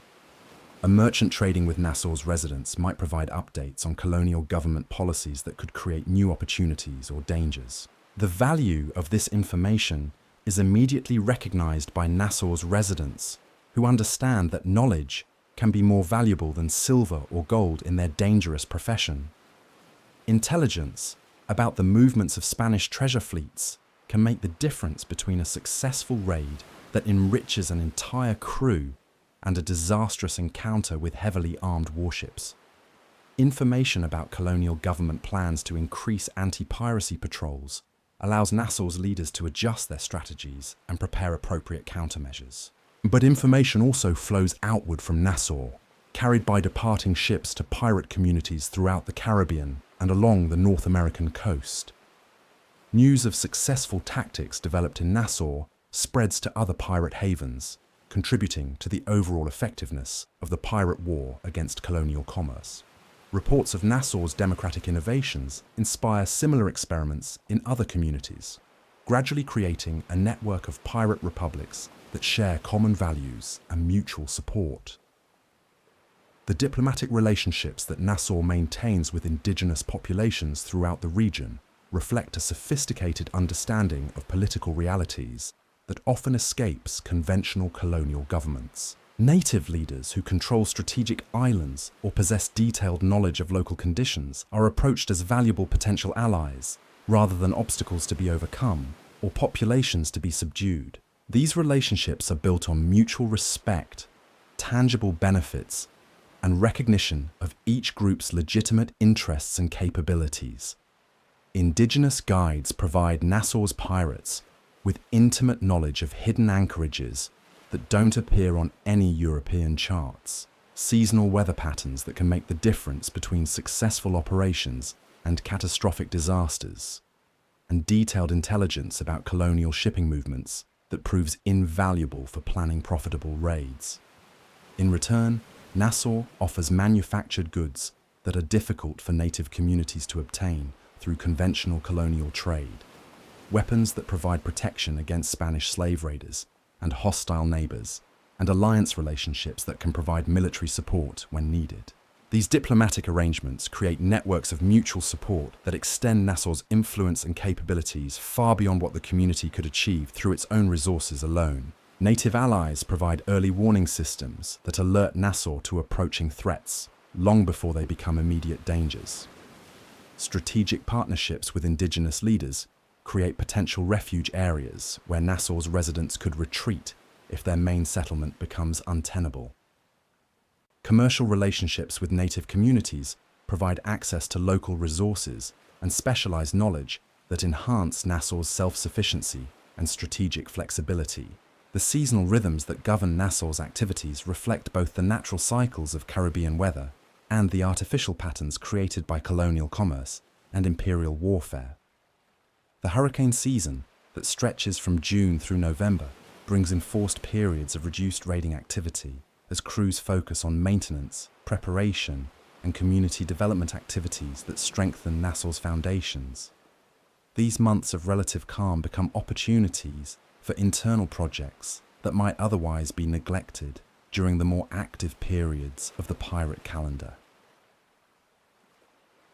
Winter months see dramatic increases in maritime activity as favorable winds and calmer seas make long-range operations more practical and profitable. Crews that spent the hurricane months planning and preparing now launch ambitious ventures that take them throughout the Caribbean and along distant coastlines. Spring brings fresh intelligence about European political developments that might create new opportunities or threats, as ships arriving from Atlantic crossings carry news of wars, treaties, and policy changes that could dramatically affect conditions in the colonial world. Summer heat drives much of Nassau's business activity to the early morning and evening hours, while the intense midday sun makes physical labor dangerous and exhausting. This natural rhythm creates periods of forced rest and reflection that allow the community to process information, plan future activities, and maintain the social relationships that hold Nassau's democratic system together. The adaptation to tropical conditions becomes another way that Nassau distinguishes itself from European colonial settlements that try to impose temperate climate patterns on Caribbean realities.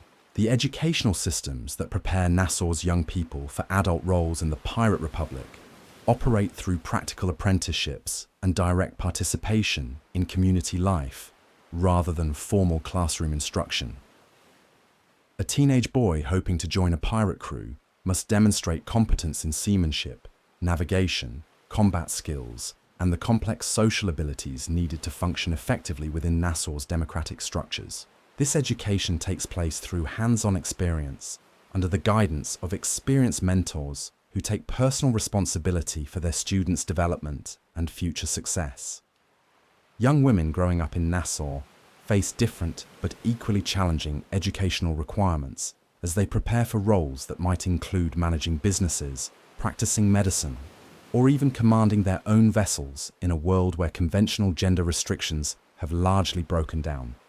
They must master skills needed to survive and prosper in an environment where traditional social supports are largely absent, but they also enjoy freedoms and opportunities that would be unimaginable for their counterparts in conventional colonial society. The medical knowledge that has accumulated within Nassau's healing community represents a remarkable synthesis of European, African, and indigenous traditions adapted to the specific challenges of tropical piracy. Practitioners who learned their skills through desperate necessity during shipboard emergencies often develop techniques that prove more effective than treatments taught in European medical schools. The combination of practical experience, diverse cultural knowledge, and freedom from traditional medical restrictions creates opportunities for innovation that sometimes produce remarkable results. The pharmacological resources available to Nassau's healers draw on both the rich botanical diversity of the Caribbean environment and medical supplies captured from colonial shipping. Tropical plants provide natural antibiotics that fight infection more effectively than many European remedies. Indigenous knowledge of pain-relieving compounds helps wounded pirates recover from injuries that would incapacitate patients in conventional colonial hospitals. Captured medical supplies from Spanish treasure ships and colonial hospitals supplement these local resources with European pharmaceuticals and surgical instruments. The waste management systems that keep Nassau functional despite its large population and challenging tropical environment demonstrate the community's ability to solve practical problems through collective effort and shared responsibility. Human waste is carefully managed through systems that prevent the disease outbreaks that could devastate a crowded settlement where medical resources are limited. Food scraps and organic materials are systematically composted to create soil amendments that support the small-scale agricultural operations that supplement Nassau's food security. Even materials that might seem completely worthless are recycled and repurposed through Nassau's remarkably efficient informal economy. Broken glass becomes raw material for new containers or decorative objects that can be traded for useful goods. Worn-out clothing is carefully dismantled to provide fabric strips for bandages, rope, or patching materials. Metal objects too damaged for their original purposes are melted down and recast into new tools, weapons, or hardware that serves essential community needs. The transportation networks that connect Nassau with other pirate havens and sympathetic colonial ports operate through complex arrangements that balance efficiency, security, and political considerations. Regular courier services carry messages and small cargo between Nassau and other Caribbean settlements using fast sloops specifically chosen for their ability to outrun patrol vessels and navigate shallow coastal waters where larger warships cannot follow. These courier runs provide essential communication links that allow widely separated pirate communities to coordinate activities and share vital information. Larger shipments move through informal networks of sympathetic merchants and pirate-friendly captains who provide transportation services in exchange for goods, favorable trading arrangements, or guarantees of safe passage through pirate-controlled waters. These commercial relationships require careful management to avoid detection by colonial authorities while maintaining the reliability that makes them valuable to Nassau's residents and their trading partners throughout the region. The manufacturing capabilities that have developed within Nassau demonstrate the community's evolution toward genuine economic self-sufficiency and independence from conventional colonial supply chains. Skilled craftsmen produce navigation instruments that rival the best products of London and Amsterdam workshops. Weapons manufactured in Nassau's forges often surpass European equivalents in their specific adaptation to tropical conditions and the unique requirements of pirate warfare. Household goods and tools created from captured materials provide employment for residents while reducing dependence on external suppliers who might be influenced by hostile governments. These manufacturing operations serve markets beyond Nassau's immediate needs, producing goods for export to other pirate communities and sympathetic colonial markets. The reputation of Nassau-made products spreads throughout the Caribbean, creating demand that helps establish the Pirate Republic as a legitimate commercial entity despite its outlaw political status. Revenue from these export operations provides funding for Nassau's military preparations and community development projects, while demonstrating the economic viability of the Pirate Republic's alternative approach to colonial development. The financial systems that facilitate Nassau's complex economy achieve remarkable sophistication despite operating entirely without formal banking institutions or government regulation. Successful pirate captains serve as informal bankers, extending credit for promising ventures and managing the intricate arrangements that make large-scale operations financially viable. These relationships require tremendous trust and careful risk assessment.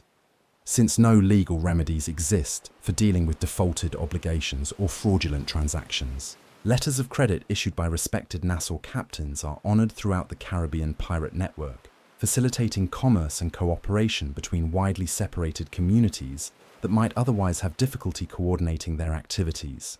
Investment syndicates form to fund expensive operations that require resources beyond what any single crew can provide, spreading both risks and potential rewards across multiple parties. Insurance arrangements protect investors against total loss of vessels and cargo, making ambitious ventures more financially attractive to potential backers. The legal frameworks that govern Nassau's relationships with the outside world operate in complex grey areas between legitimate commerce and outright criminality. Bills of sale for captured vessels are carefully forged to provide legal cover for their conversion to pirate use, creating documentation that can withstand casual inspection by colonial officials. Letters of marque obtained from various colonial governments provide quasi-legal authorization for attacks on enemy shipping, even though these documents are often acquired through bribery or issued by officials who lack proper authority to grant such permissions. These legal arrangements require constant attention and considerable diplomatic skill to maintain their effectiveness. Colonial officials who provide documentation or safe passage guarantees must balance their personal profit against the risk of discovery by their superiors or investigation by rival governments. Merchants who engage in trade with Nassau must weigh potential profits against the danger of being branded as criminals themselves if their activities are exposed. The entire system depends on maintaining plausible deniability and avoiding actions that would force legitimate authorities to respond with overwhelming military force. As evening approaches and the heat begins to fade from Nassau's sandy streets, the community prepares for another night of celebration, planning, and the countless informal interactions that keep this remarkable social experiment functioning. But beneath the surface of apparent prosperity and confidence, Nassau's leaders and residents understand that their world stands at a critical turning point. The intelligence flowing into their harbour speaks of fundamental changes in European attitudes toward piracy and colonial security that threaten the very foundations of their carefully constructed society. The easy tolerance that many colonial governments once showed toward piracy is giving way to determined opposition backed by significant military and financial resources. New warships specifically designed for anti-piracy operations are being constructed in European yards, with the explicit mission of hunting down and destroying pirate vessels wherever they might be found. Colonial governors throughout the Caribbean are receiving detailed instructions to take more aggressive action against pirate havens, regardless of the short-term economic disruption such campaigns might cause to colonial commerce. The recruitment of former pirates as pirate hunters represents perhaps the most dangerous development of all, as these turncoats bring intimate knowledge of pirate tactics, hideouts, and vulnerabilities to their new masters. Their betrayal of former comrades adds personal bitterness to what might otherwise be viewed as simply another political and military challenge, creating divisions within the pirate community that threaten to undermine the solidarity that has made Nassau's democratic experiment possible. But Nassau's residents have not survived this long by accepting defeat without a struggle. The same democratic principles, practical problem-solving abilities, and fierce independence that created their community are now being focused on the ultimate challenge of survival in an increasingly hostile world. Community assemblies debate strategies for dealing with mounting threats while preserving the freedoms and opportunities that make Nassau worth defending against any odds. The question that hangs heavy in Nassau's humid evening air is whether this remarkable experiment in radical democracy and human freedom can adapt quickly enough to survive the gathering storm, or whether the forces of imperial order will succeed in crushing this brief but brilliant flowering of an alternative way of organizing human society. The answer to Nassau's survival lies not in grand military preparations or desperate last stands, but in the quiet revolution taking place in the shadows of the pirate republic's most mundane activities. As dawn breaks over another day in this tropical democracy, the real work of adaptation and evolution continues in ways that would be invisible to casual observers, but represent the community's most sophisticated response to existential threats. The intelligence networks that once served primarily to locate profitable targets and avoid immediate dangers have transformed into something far more complex and strategic. Nassau's information gatherers now focus as much attention on political developments in European capitals as they do on Spanish treasure fleet movements. Every conversation in London coffee houses about colonial policy, every debate in Madrid council chambers about naval appropriations, every whispered discussion in Paris salons about Caribbean security becomes vital intelligence that flows back to Nassau through channels that span continents and cross every boundary of nationality and social class. This intelligence revolution has created new categories of valuable community members in Nassau. Former colonial clerks who understand the bureaucratic machinery of European governments find themselves elevated to positions of influence previously reserved for successful ship captains.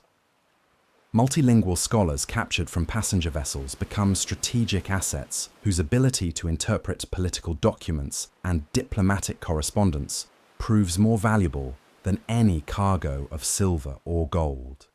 Even seemingly insignificant prisoners, like merchants' bookkeepers or government secretaries, are treated with careful attention once their potential intelligence value becomes apparent.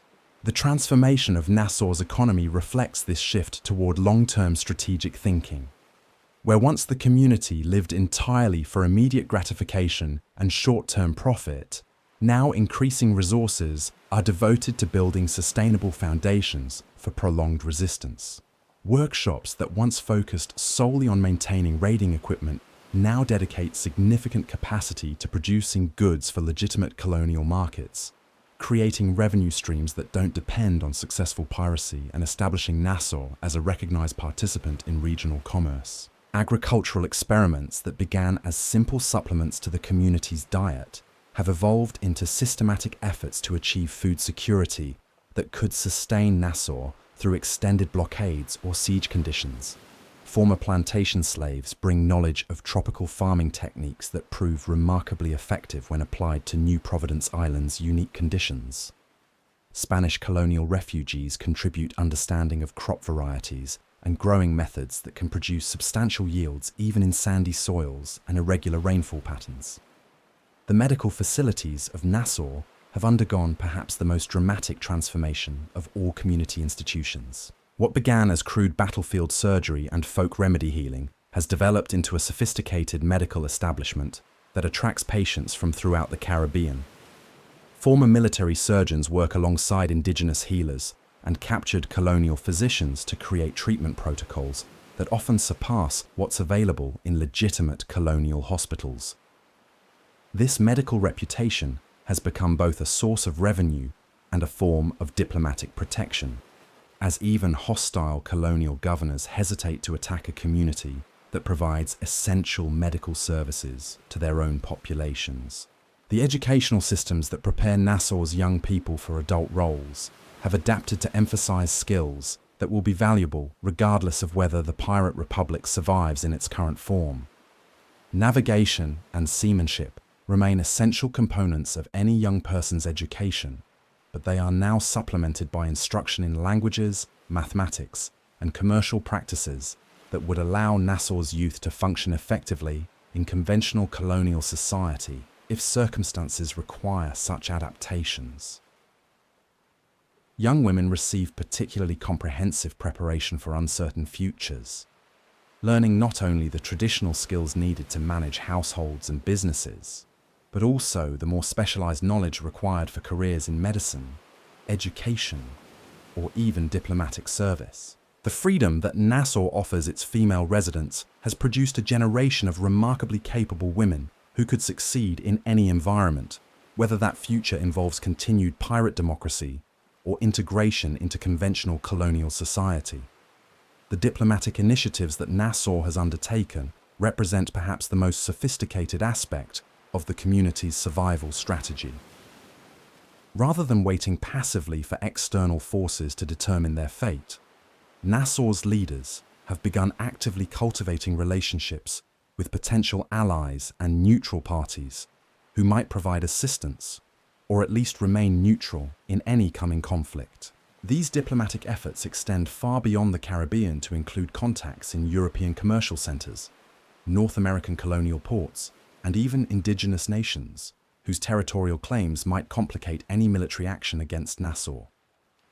The complexity of these diplomatic relationships requires Nassau's representatives to master skills that would challenge professional ambassadors from established nations. They must navigate the intricate protocols of European court society while maintaining credibility with rough-edged pirate crews. They must understand the commercial interests that drive colonial policy while preserving the democratic principles that define Nassau's identity. Most challenging of all, they must build trust and cooperation with people who view pirates as inherent criminals, while demonstrating that Nassau represents something different and potentially valuable to the broader colonial world. The cultural preservation efforts that have emerged within Nassau reflect the community's growing awareness that their experiment in radical democracy represents something precious that should be maintained regardless of political circumstances. Storytellers and musicians work systematically to record and preserve the songs, stories, and traditions that define Nassau's unique identity. These cultural treasures are not merely entertainment, but repositories of practical knowledge and moral wisdom that could guide future generations of people committed to democratic principles and individual freedom. The legal innovations that Nassau has developed to govern internal relationships and external commerce demonstrate remarkable sophistication in addressing problems that conventional colonial law has never contemplated. Complex contractual arrangements govern everything from profit-sharing agreements between crews to insurance policies that protect investors against the unique risks of pirate commerce. These legal frameworks operate entirely through voluntary compliance and community enforcement, proving that sophisticated commercial relationships can exist without formal government backing when all parties have strong incentives to maintain their reputations for fair dealing. The technological developments that emerge from Nassau's workshops increasingly focus on innovations that could have peaceful as well as military applications. Navigation instruments designed for pirate raids prove equally valuable for legitimate merchant vessels. Shipbuilding techniques developed to create fast raiding craft can be adapted to produce efficient cargo carriers or passenger vessels. Even weapons manufacturing capabilities can be converted to produce tools and equipment needed for peaceful colonial development. The financial institutions that have evolved within Nassau demonstrate remarkable creativity in addressing the challenge of maintaining economic stability without conventional banking or government monetary policy. Investment cooperatives pool resources from multiple crews to fund large-scale ventures that no single group could undertake independently. Insurance syndicates spread risks across the entire community, protecting individuals from catastrophic losses that could destroy their ability to participate in Nassau's economy. Credit associations provide access to capital for promising ventures, while maintaining the personal relationships and reputation-based enforcement that make such arrangements viable. The environmental stewardship practices that Nassau has adopted reflect both practical necessity and genuine concern for the long-term sustainability of their island home. Careful management of freshwater resources ensures that the growing population doesn't exhaust the limited supplies available on New Providence Island. Fishing regulations prevent over-exploitation of local marine resources that provide essential protein for the community. Even waste disposal practices are designed to minimize environmental damage that could compromise Nassau's ability to support its population over extended periods. The religious and philosophical discussions that take place in Nassau's taverns and meeting places reveal a community grappling with profound questions about the nature of freedom, justice, and human society. The absence of established churches and formal religious authority has created space for spiritual exploration that draws on multiple traditions while remaining grounded in the practical realities of daily life in the Pirate Republic.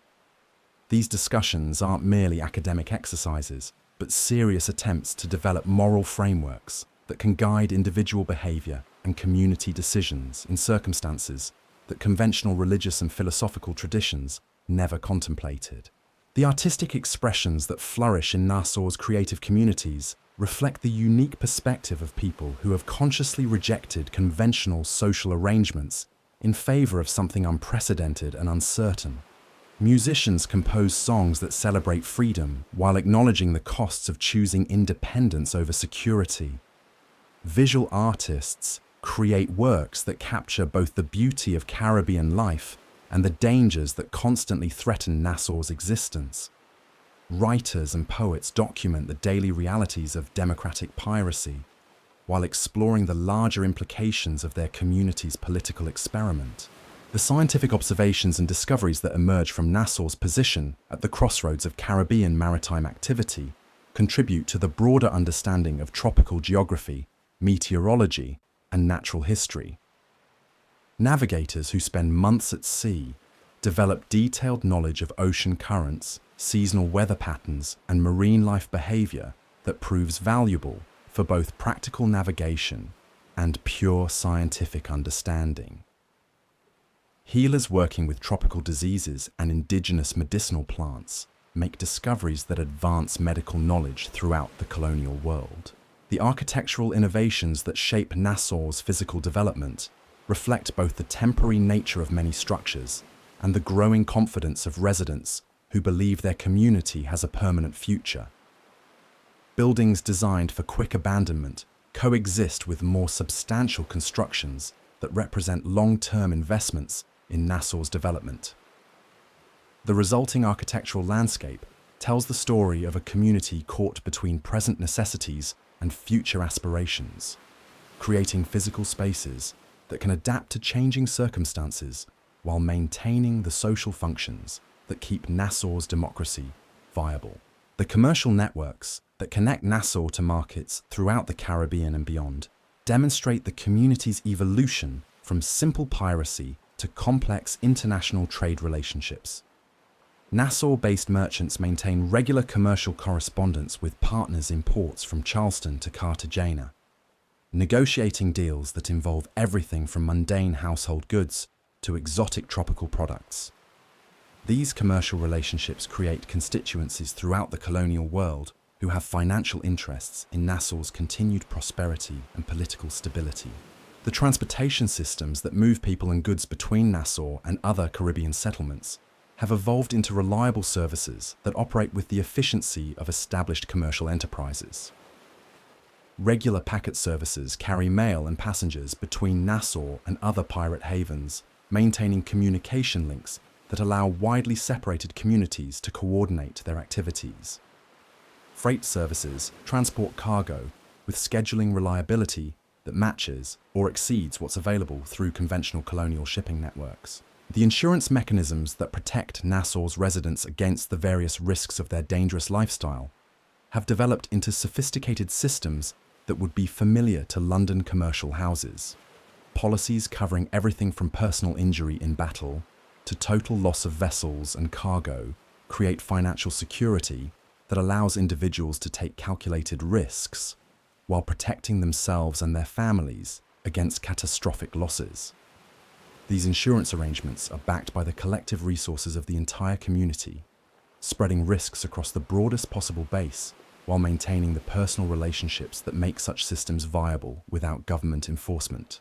The conflict resolution procedures that Nassau has developed to handle disputes without formal courts or legal authorities demonstrate remarkable innovation in addressing the challenges of maintaining social order in a community of armed and independent individuals. Mediation services help parties resolve disagreements before they escalate into violence. Arbitration panels composed of respected community members provide neutral forums for settling complex disputes. Even the punishment systems that deal with serious crimes emphasize restoration and community healing rather than simple retribution. The emergency preparedness systems that Nassau has established reflect hard-won understanding of the various threats that could endanger the community's survival. Hurricane preparations involve not just securing ships and buildings, but also coordinating community-wide responses that could save lives and preserve essential resources during major storms. Military emergency procedures ensure that Nassau's residents can respond quickly and effectively to external attacks, while maintaining the democratic decision-making processes that define their political identity. The communication technologies that Nassau employs to coordinate activities across the vast distances of Caribbean waters demonstrate remarkable ingenuity in solving practical problems with limited resources. Signal systems using flags, fires, and other visual methods allow ships to communicate complex information across considerable distances. Coded message systems enable secure communication, even when messages might be intercepted by hostile parties. Courier networks provide reliable mail service between widely separated locations, despite the absence of formal postal systems. The quality control systems that ensure Nassau's manufactured products meet the high standards required for both military and commercial applications demonstrate the community's commitment to excellence in all their endeavors. Weapons must perform flawlessly in life or death situations, creating quality requirements that exceed what's demanded in conventional colonial manufacturing. Navigation instruments must provide accurate readings under the most challenging conditions, requiring precision that matches or surpasses European standards. As the sun reaches its zenith over Nassau and the community settles into the slower rhythm that tropical heat demands, the full scope of this remarkable transformation becomes apparent. What began as a simple haven for pirates has evolved into something unprecedented in human history. a functioning democracy that has solved fundamental problems of human organization, while maintaining the individual freedom and opportunity that drew its founders to reject conventional colonial society. The intelligence networks now provide strategic warning of threats developing in European capitals months before they could affect Nassau directly. The economic systems have achieved diversification that reduces dependence on piracy, while maintaining the prosperity that makes Nassau attractive to potential residents. The diplomatic relationships create webs of mutual interest that complicate any simple military solution to the pirate problem. Most importantly, the cultural and educational institutions ensure that Nassau's democratic innovations and values will survive, regardless of what happens to the physical community on New Providence Island. The children playing in Nassau's sandy streets during the cooler morning hours represent more than just the community's biological future. They embody the revolutionary idea that human societies can be organized on principles of genuine equality, democratic participation, and individual freedom, rather than the hierarchical authority and inherited privilege that characterize conventional colonial civilization.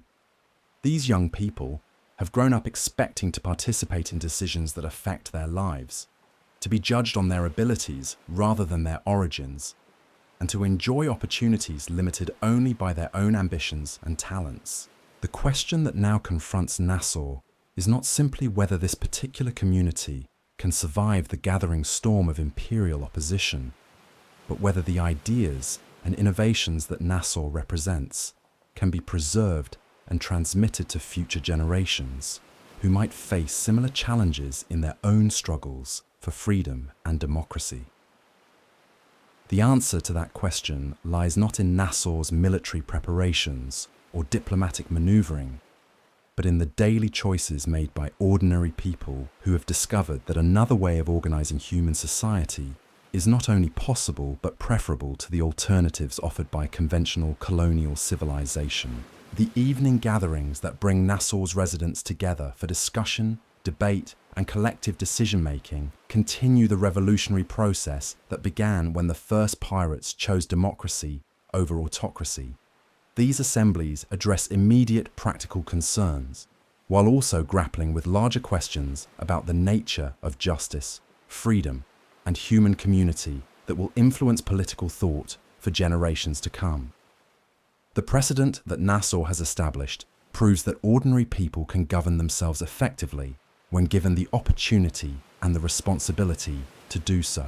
The legacy that Nassau creates extends far beyond the Caribbean waters, where this experiment in radical democracy first took root. The ideas tested and refined in Nassau's taverns and assemblies will influence political movements throughout the colonial world and beyond. The proof that Nassau provides of democracy's practical viability will inspire future generations of people seeking alternatives to authoritarian government and inherited privilege.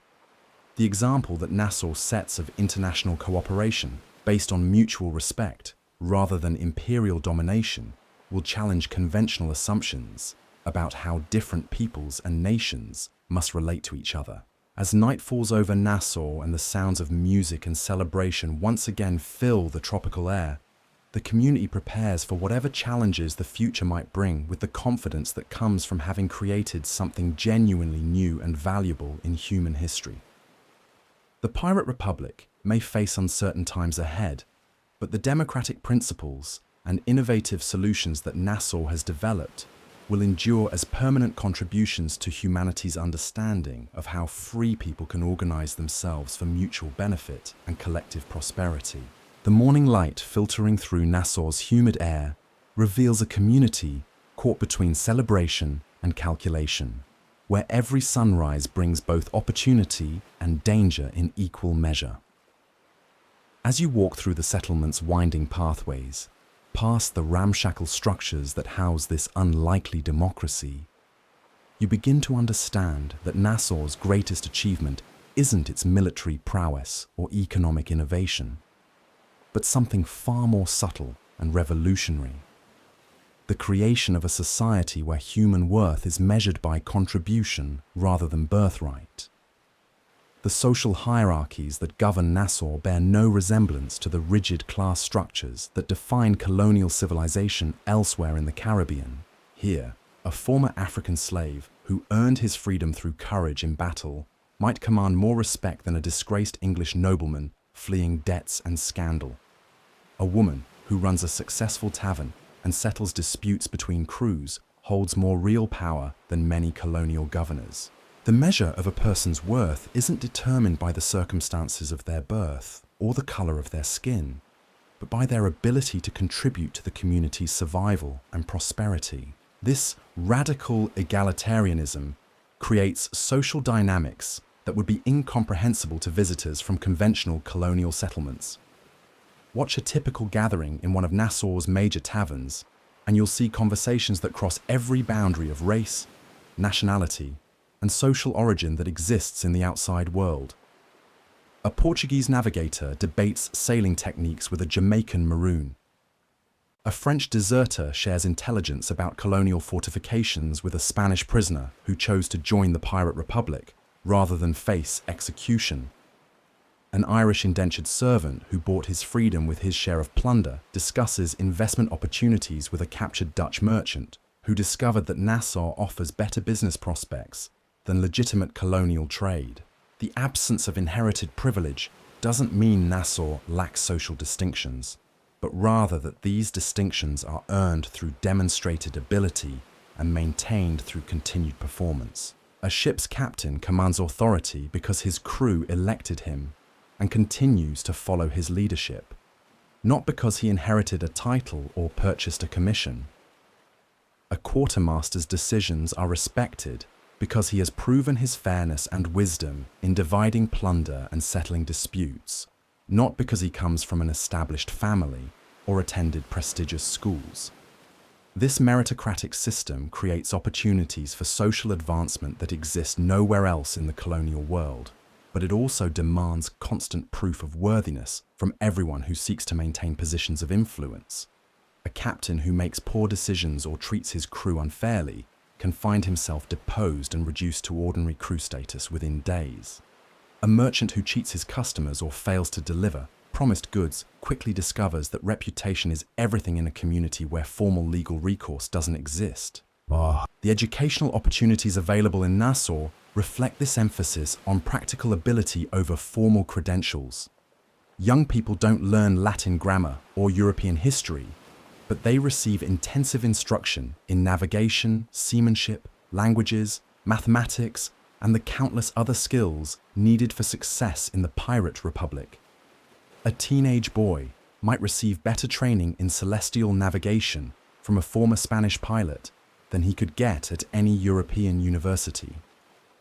A young woman might learn more about tropical medicine from indigenous healers and experienced ship surgeons than she could acquire from the most prestigious medical schools in London or Edinburgh. The intellectual life that flourishes in Nassau's taverns and meeting places demonstrates that the absence of formal educational institutions doesn't mean the absence of serious learning and philosophical discussion.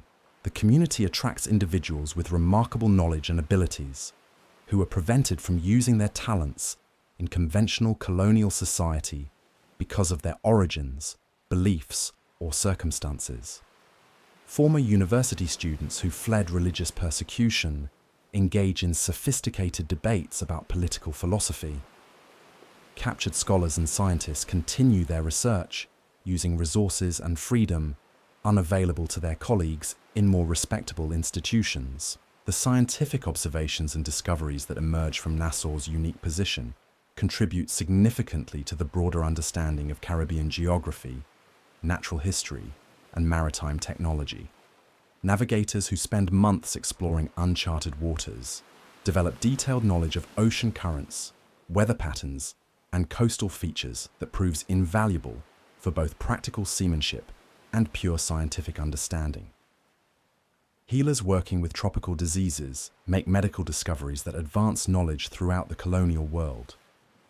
Craftsmen experimenting with new materials and techniques develop innovations that often surpass what's available in conventional colonial workshops. The cultural productions that emerge from Nassau's creative communities reflect the unique perspective of people who have consciously chosen freedom over security and democracy over hierarchy. Musicians compose songs that celebrate individual liberty while acknowledging the responsibilities that come with membership in a democratic community. Artists create visual works that capture both the beauty of Caribbean life and the constant tension between order and chaos that characterizes existence in the Pirate Republic. Writers and storytellers preserve the oral traditions that transmit Nassau's values and accumulated wisdom to new generations, while creating new narratives that explore the implications of their political experiment. The religious and spiritual life of Nassau operates without the formal institutional structures that dominate colonial society elsewhere. But this doesn't mean the community lacks spiritual depth or moral guidance.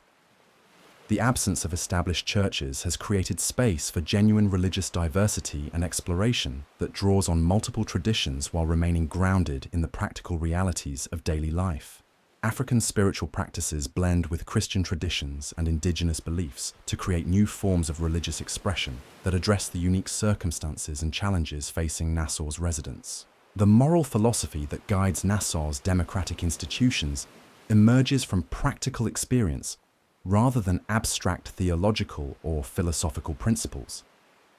The pirate codes that govern behavior on individual ships and the broader community agreements that maintain social order represent genuine attempts to balance individual freedom with collective responsibility. These moral frameworks don't claim divine authority or appeal to ancient precedents, but rather demonstrate through practical application that ordinary people can develop ethical systems that promote both personal liberty and social harmony. The economic theories that underlie Nassau's remarkable marketplace reflect sophisticated understanding of how value is created, wealth is distributed, and prosperity is maintained in a community without formal government or conventional financial institutions.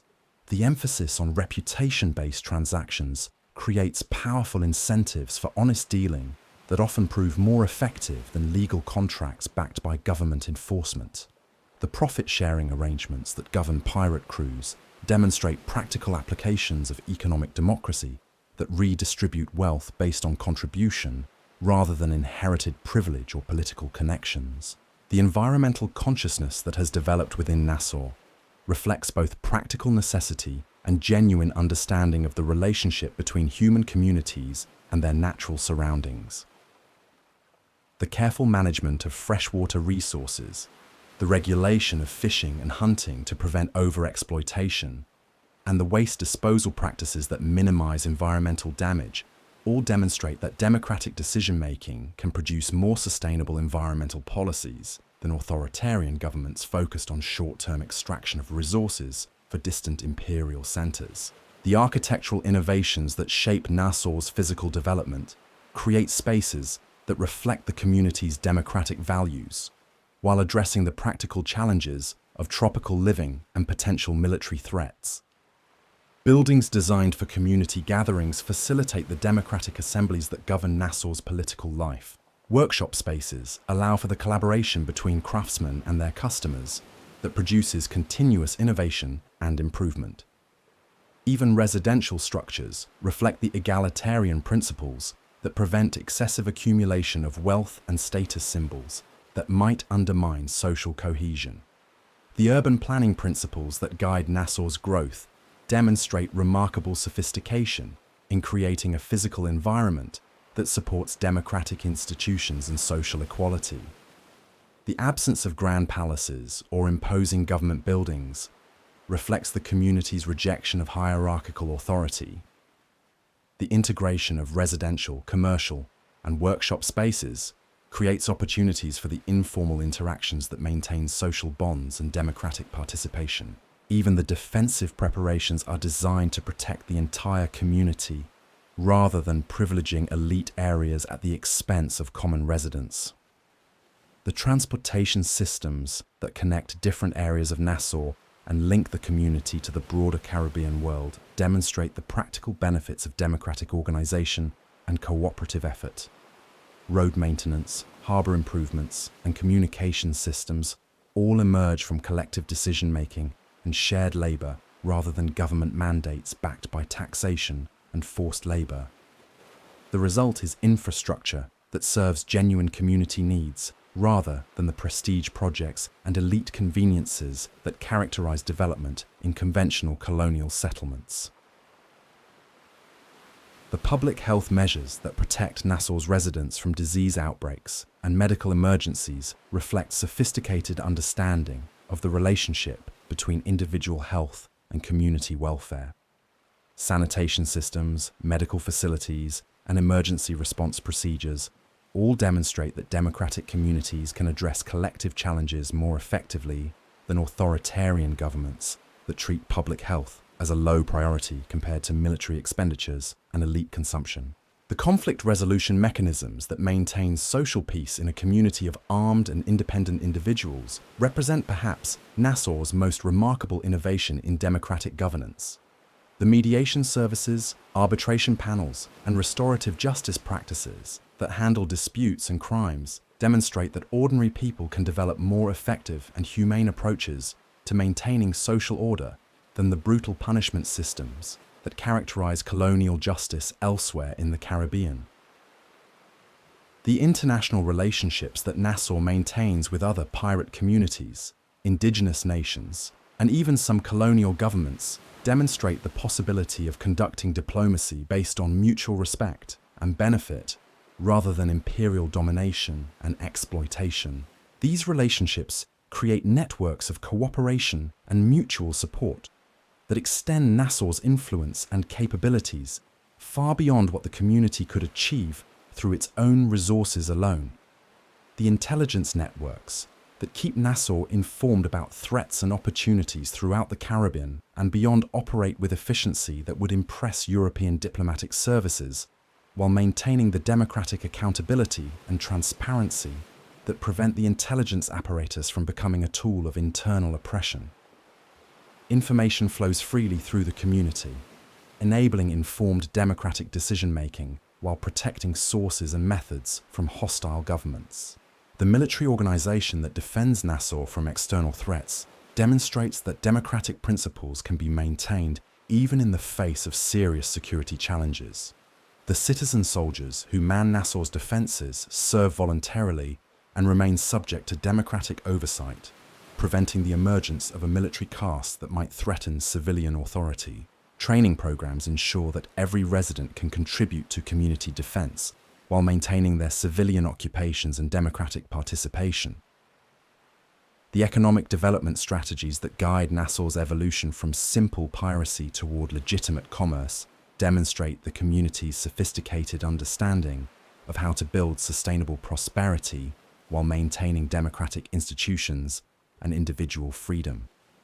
The diversification of economic activities, the development of manufacturing capabilities, and the cultivation of trade relationships all reflect long-term thinking that prioritizes community welfare over short-term profit maximization.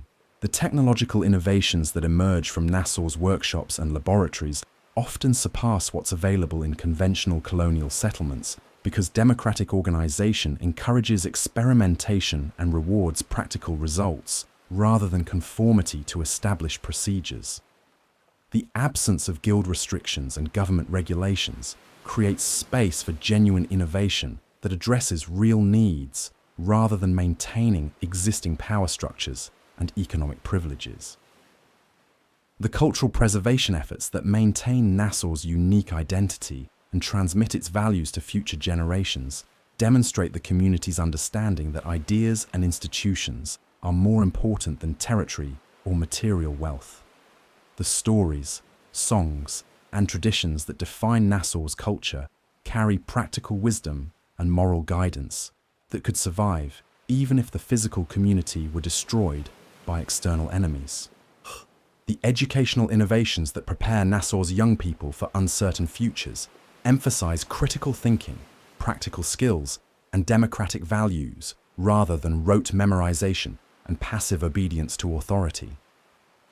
Students learn to question assumptions, solve problems creatively, and participate effectively in democratic decision-making while acquiring the technical knowledge and practical abilities needed for success in their chosen fields. As the afternoon heat begins to build over Nassau and residents seek shelter in whatever shade they can find, the remarkable scope of this social transformation becomes even more apparent. What began as a simple refuge for pirates has evolved into a comprehensive alternative to colonial civilization that addresses fundamental questions about how human societies can be organized to promote both individual freedom and collective prosperity. The children playing in Nassau's sandy streets during the cooler morning hours carry within themselves the revolutionary potential of this democratic experiment.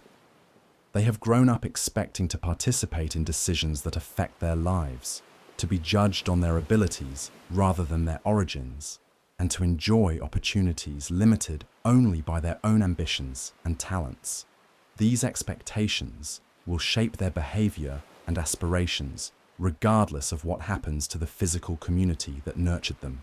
The conversations taking place in Nassau's taverns and meeting places continue the revolutionary process of democratic innovation that began when the first pirates chose collective decision-making over autocratic authority.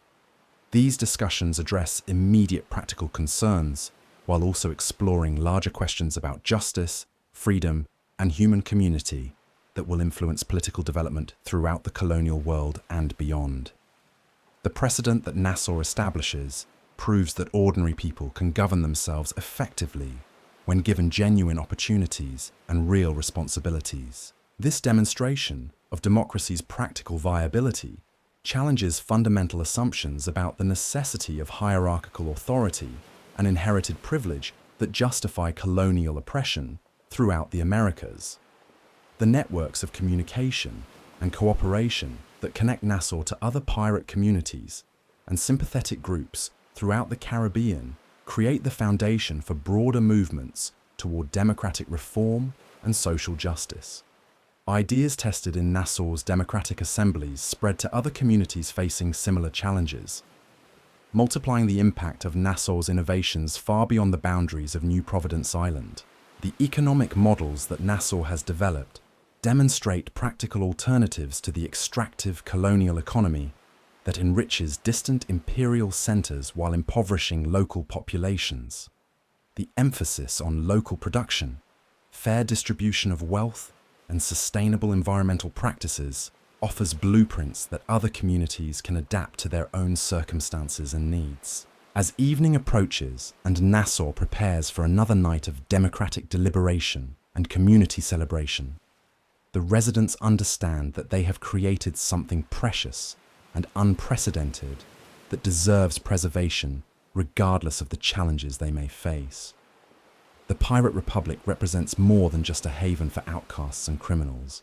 It embodies revolutionary principles and innovative solutions that could transform human civilization if given the opportunity to spread and develop. The gathering storm of imperial opposition threatens not just Nassau's physical survival, but the very possibility that alternative forms of social organization might be allowed to exist and flourish. The stakes involved in Nassau's struggle extend far beyond the fate of a few thousand pirates to encompass fundamental questions about human freedom, democratic governance, and social justice that will remain relevant long after the Golden Age of Piracy becomes merely historical memory. The legacy that Nassau creates through its brief but brilliant experiment in radical democracy will endure as inspiration and practical guidance for future generations of people seeking to build more just and equitable societies. The proof that Nassau provides of democracy's viability under challenging conditions will encourage others to attempt similar innovations despite the risks and obstacles they may encounter. The ideas and institutions that Nassau has developed represent permanent contributions to humanity's understanding of how free people can organize themselves for mutual benefit and collective prosperity. These contributions will survive regardless of what happens to the physical community that created them, continuing to influence political thought and social development throughout the world.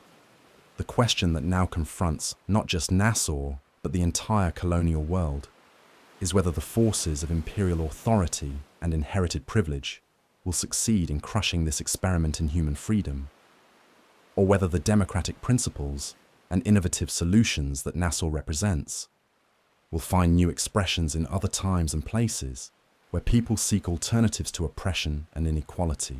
The answer to that question hangs suspended in the humid Caribbean air, like the morning mist that clings to Nassau's harbour, visible yet intangible, promising either salvation or destruction, depending on forces largely beyond the control of the men and women who have built this improbable democracy from nothing more than desperation and determination. Walk through Nassau's streets in these final months of 1717, and you can feel the tension crackling like electricity before a tropical storm. The intelligence flowing into the harbour grows darker with each arriving ship. Captain Benjamin Hornigold, once a mentor to the feared Blackbeard himself, has accepted the king's pardon and now hunts his former brothers with the same skill he once used to capture Spanish treasure galleons.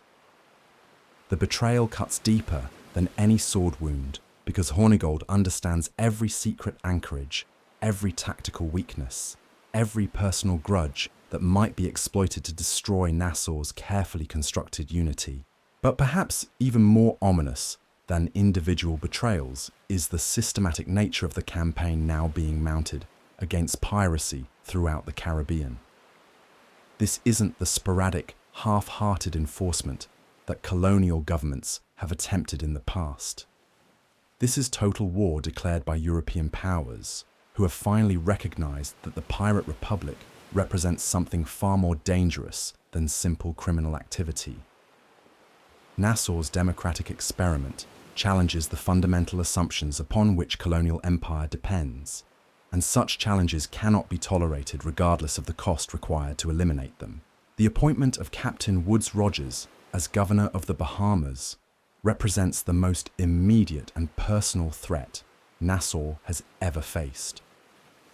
Rogers isn't some corrupt colonial administrator who can be bought with Spanish silver or intimidated by displays of pirate strength. He's a former privateer himself, a man who understands the sea and the men who sail it as intimately as any pirate captain.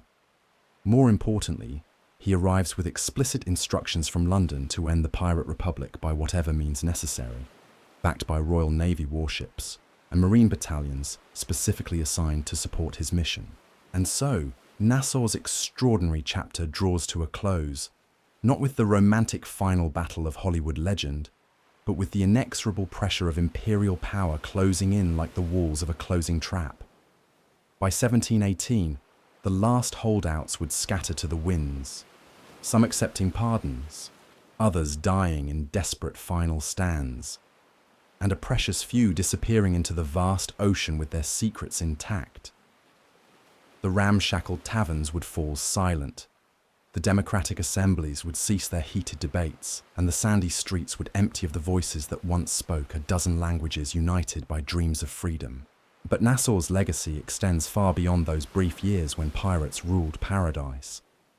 The ideas forged in those smoky taverns would echo through the centuries, inspiring revolutions and democratic movements that its founders could never have imagined.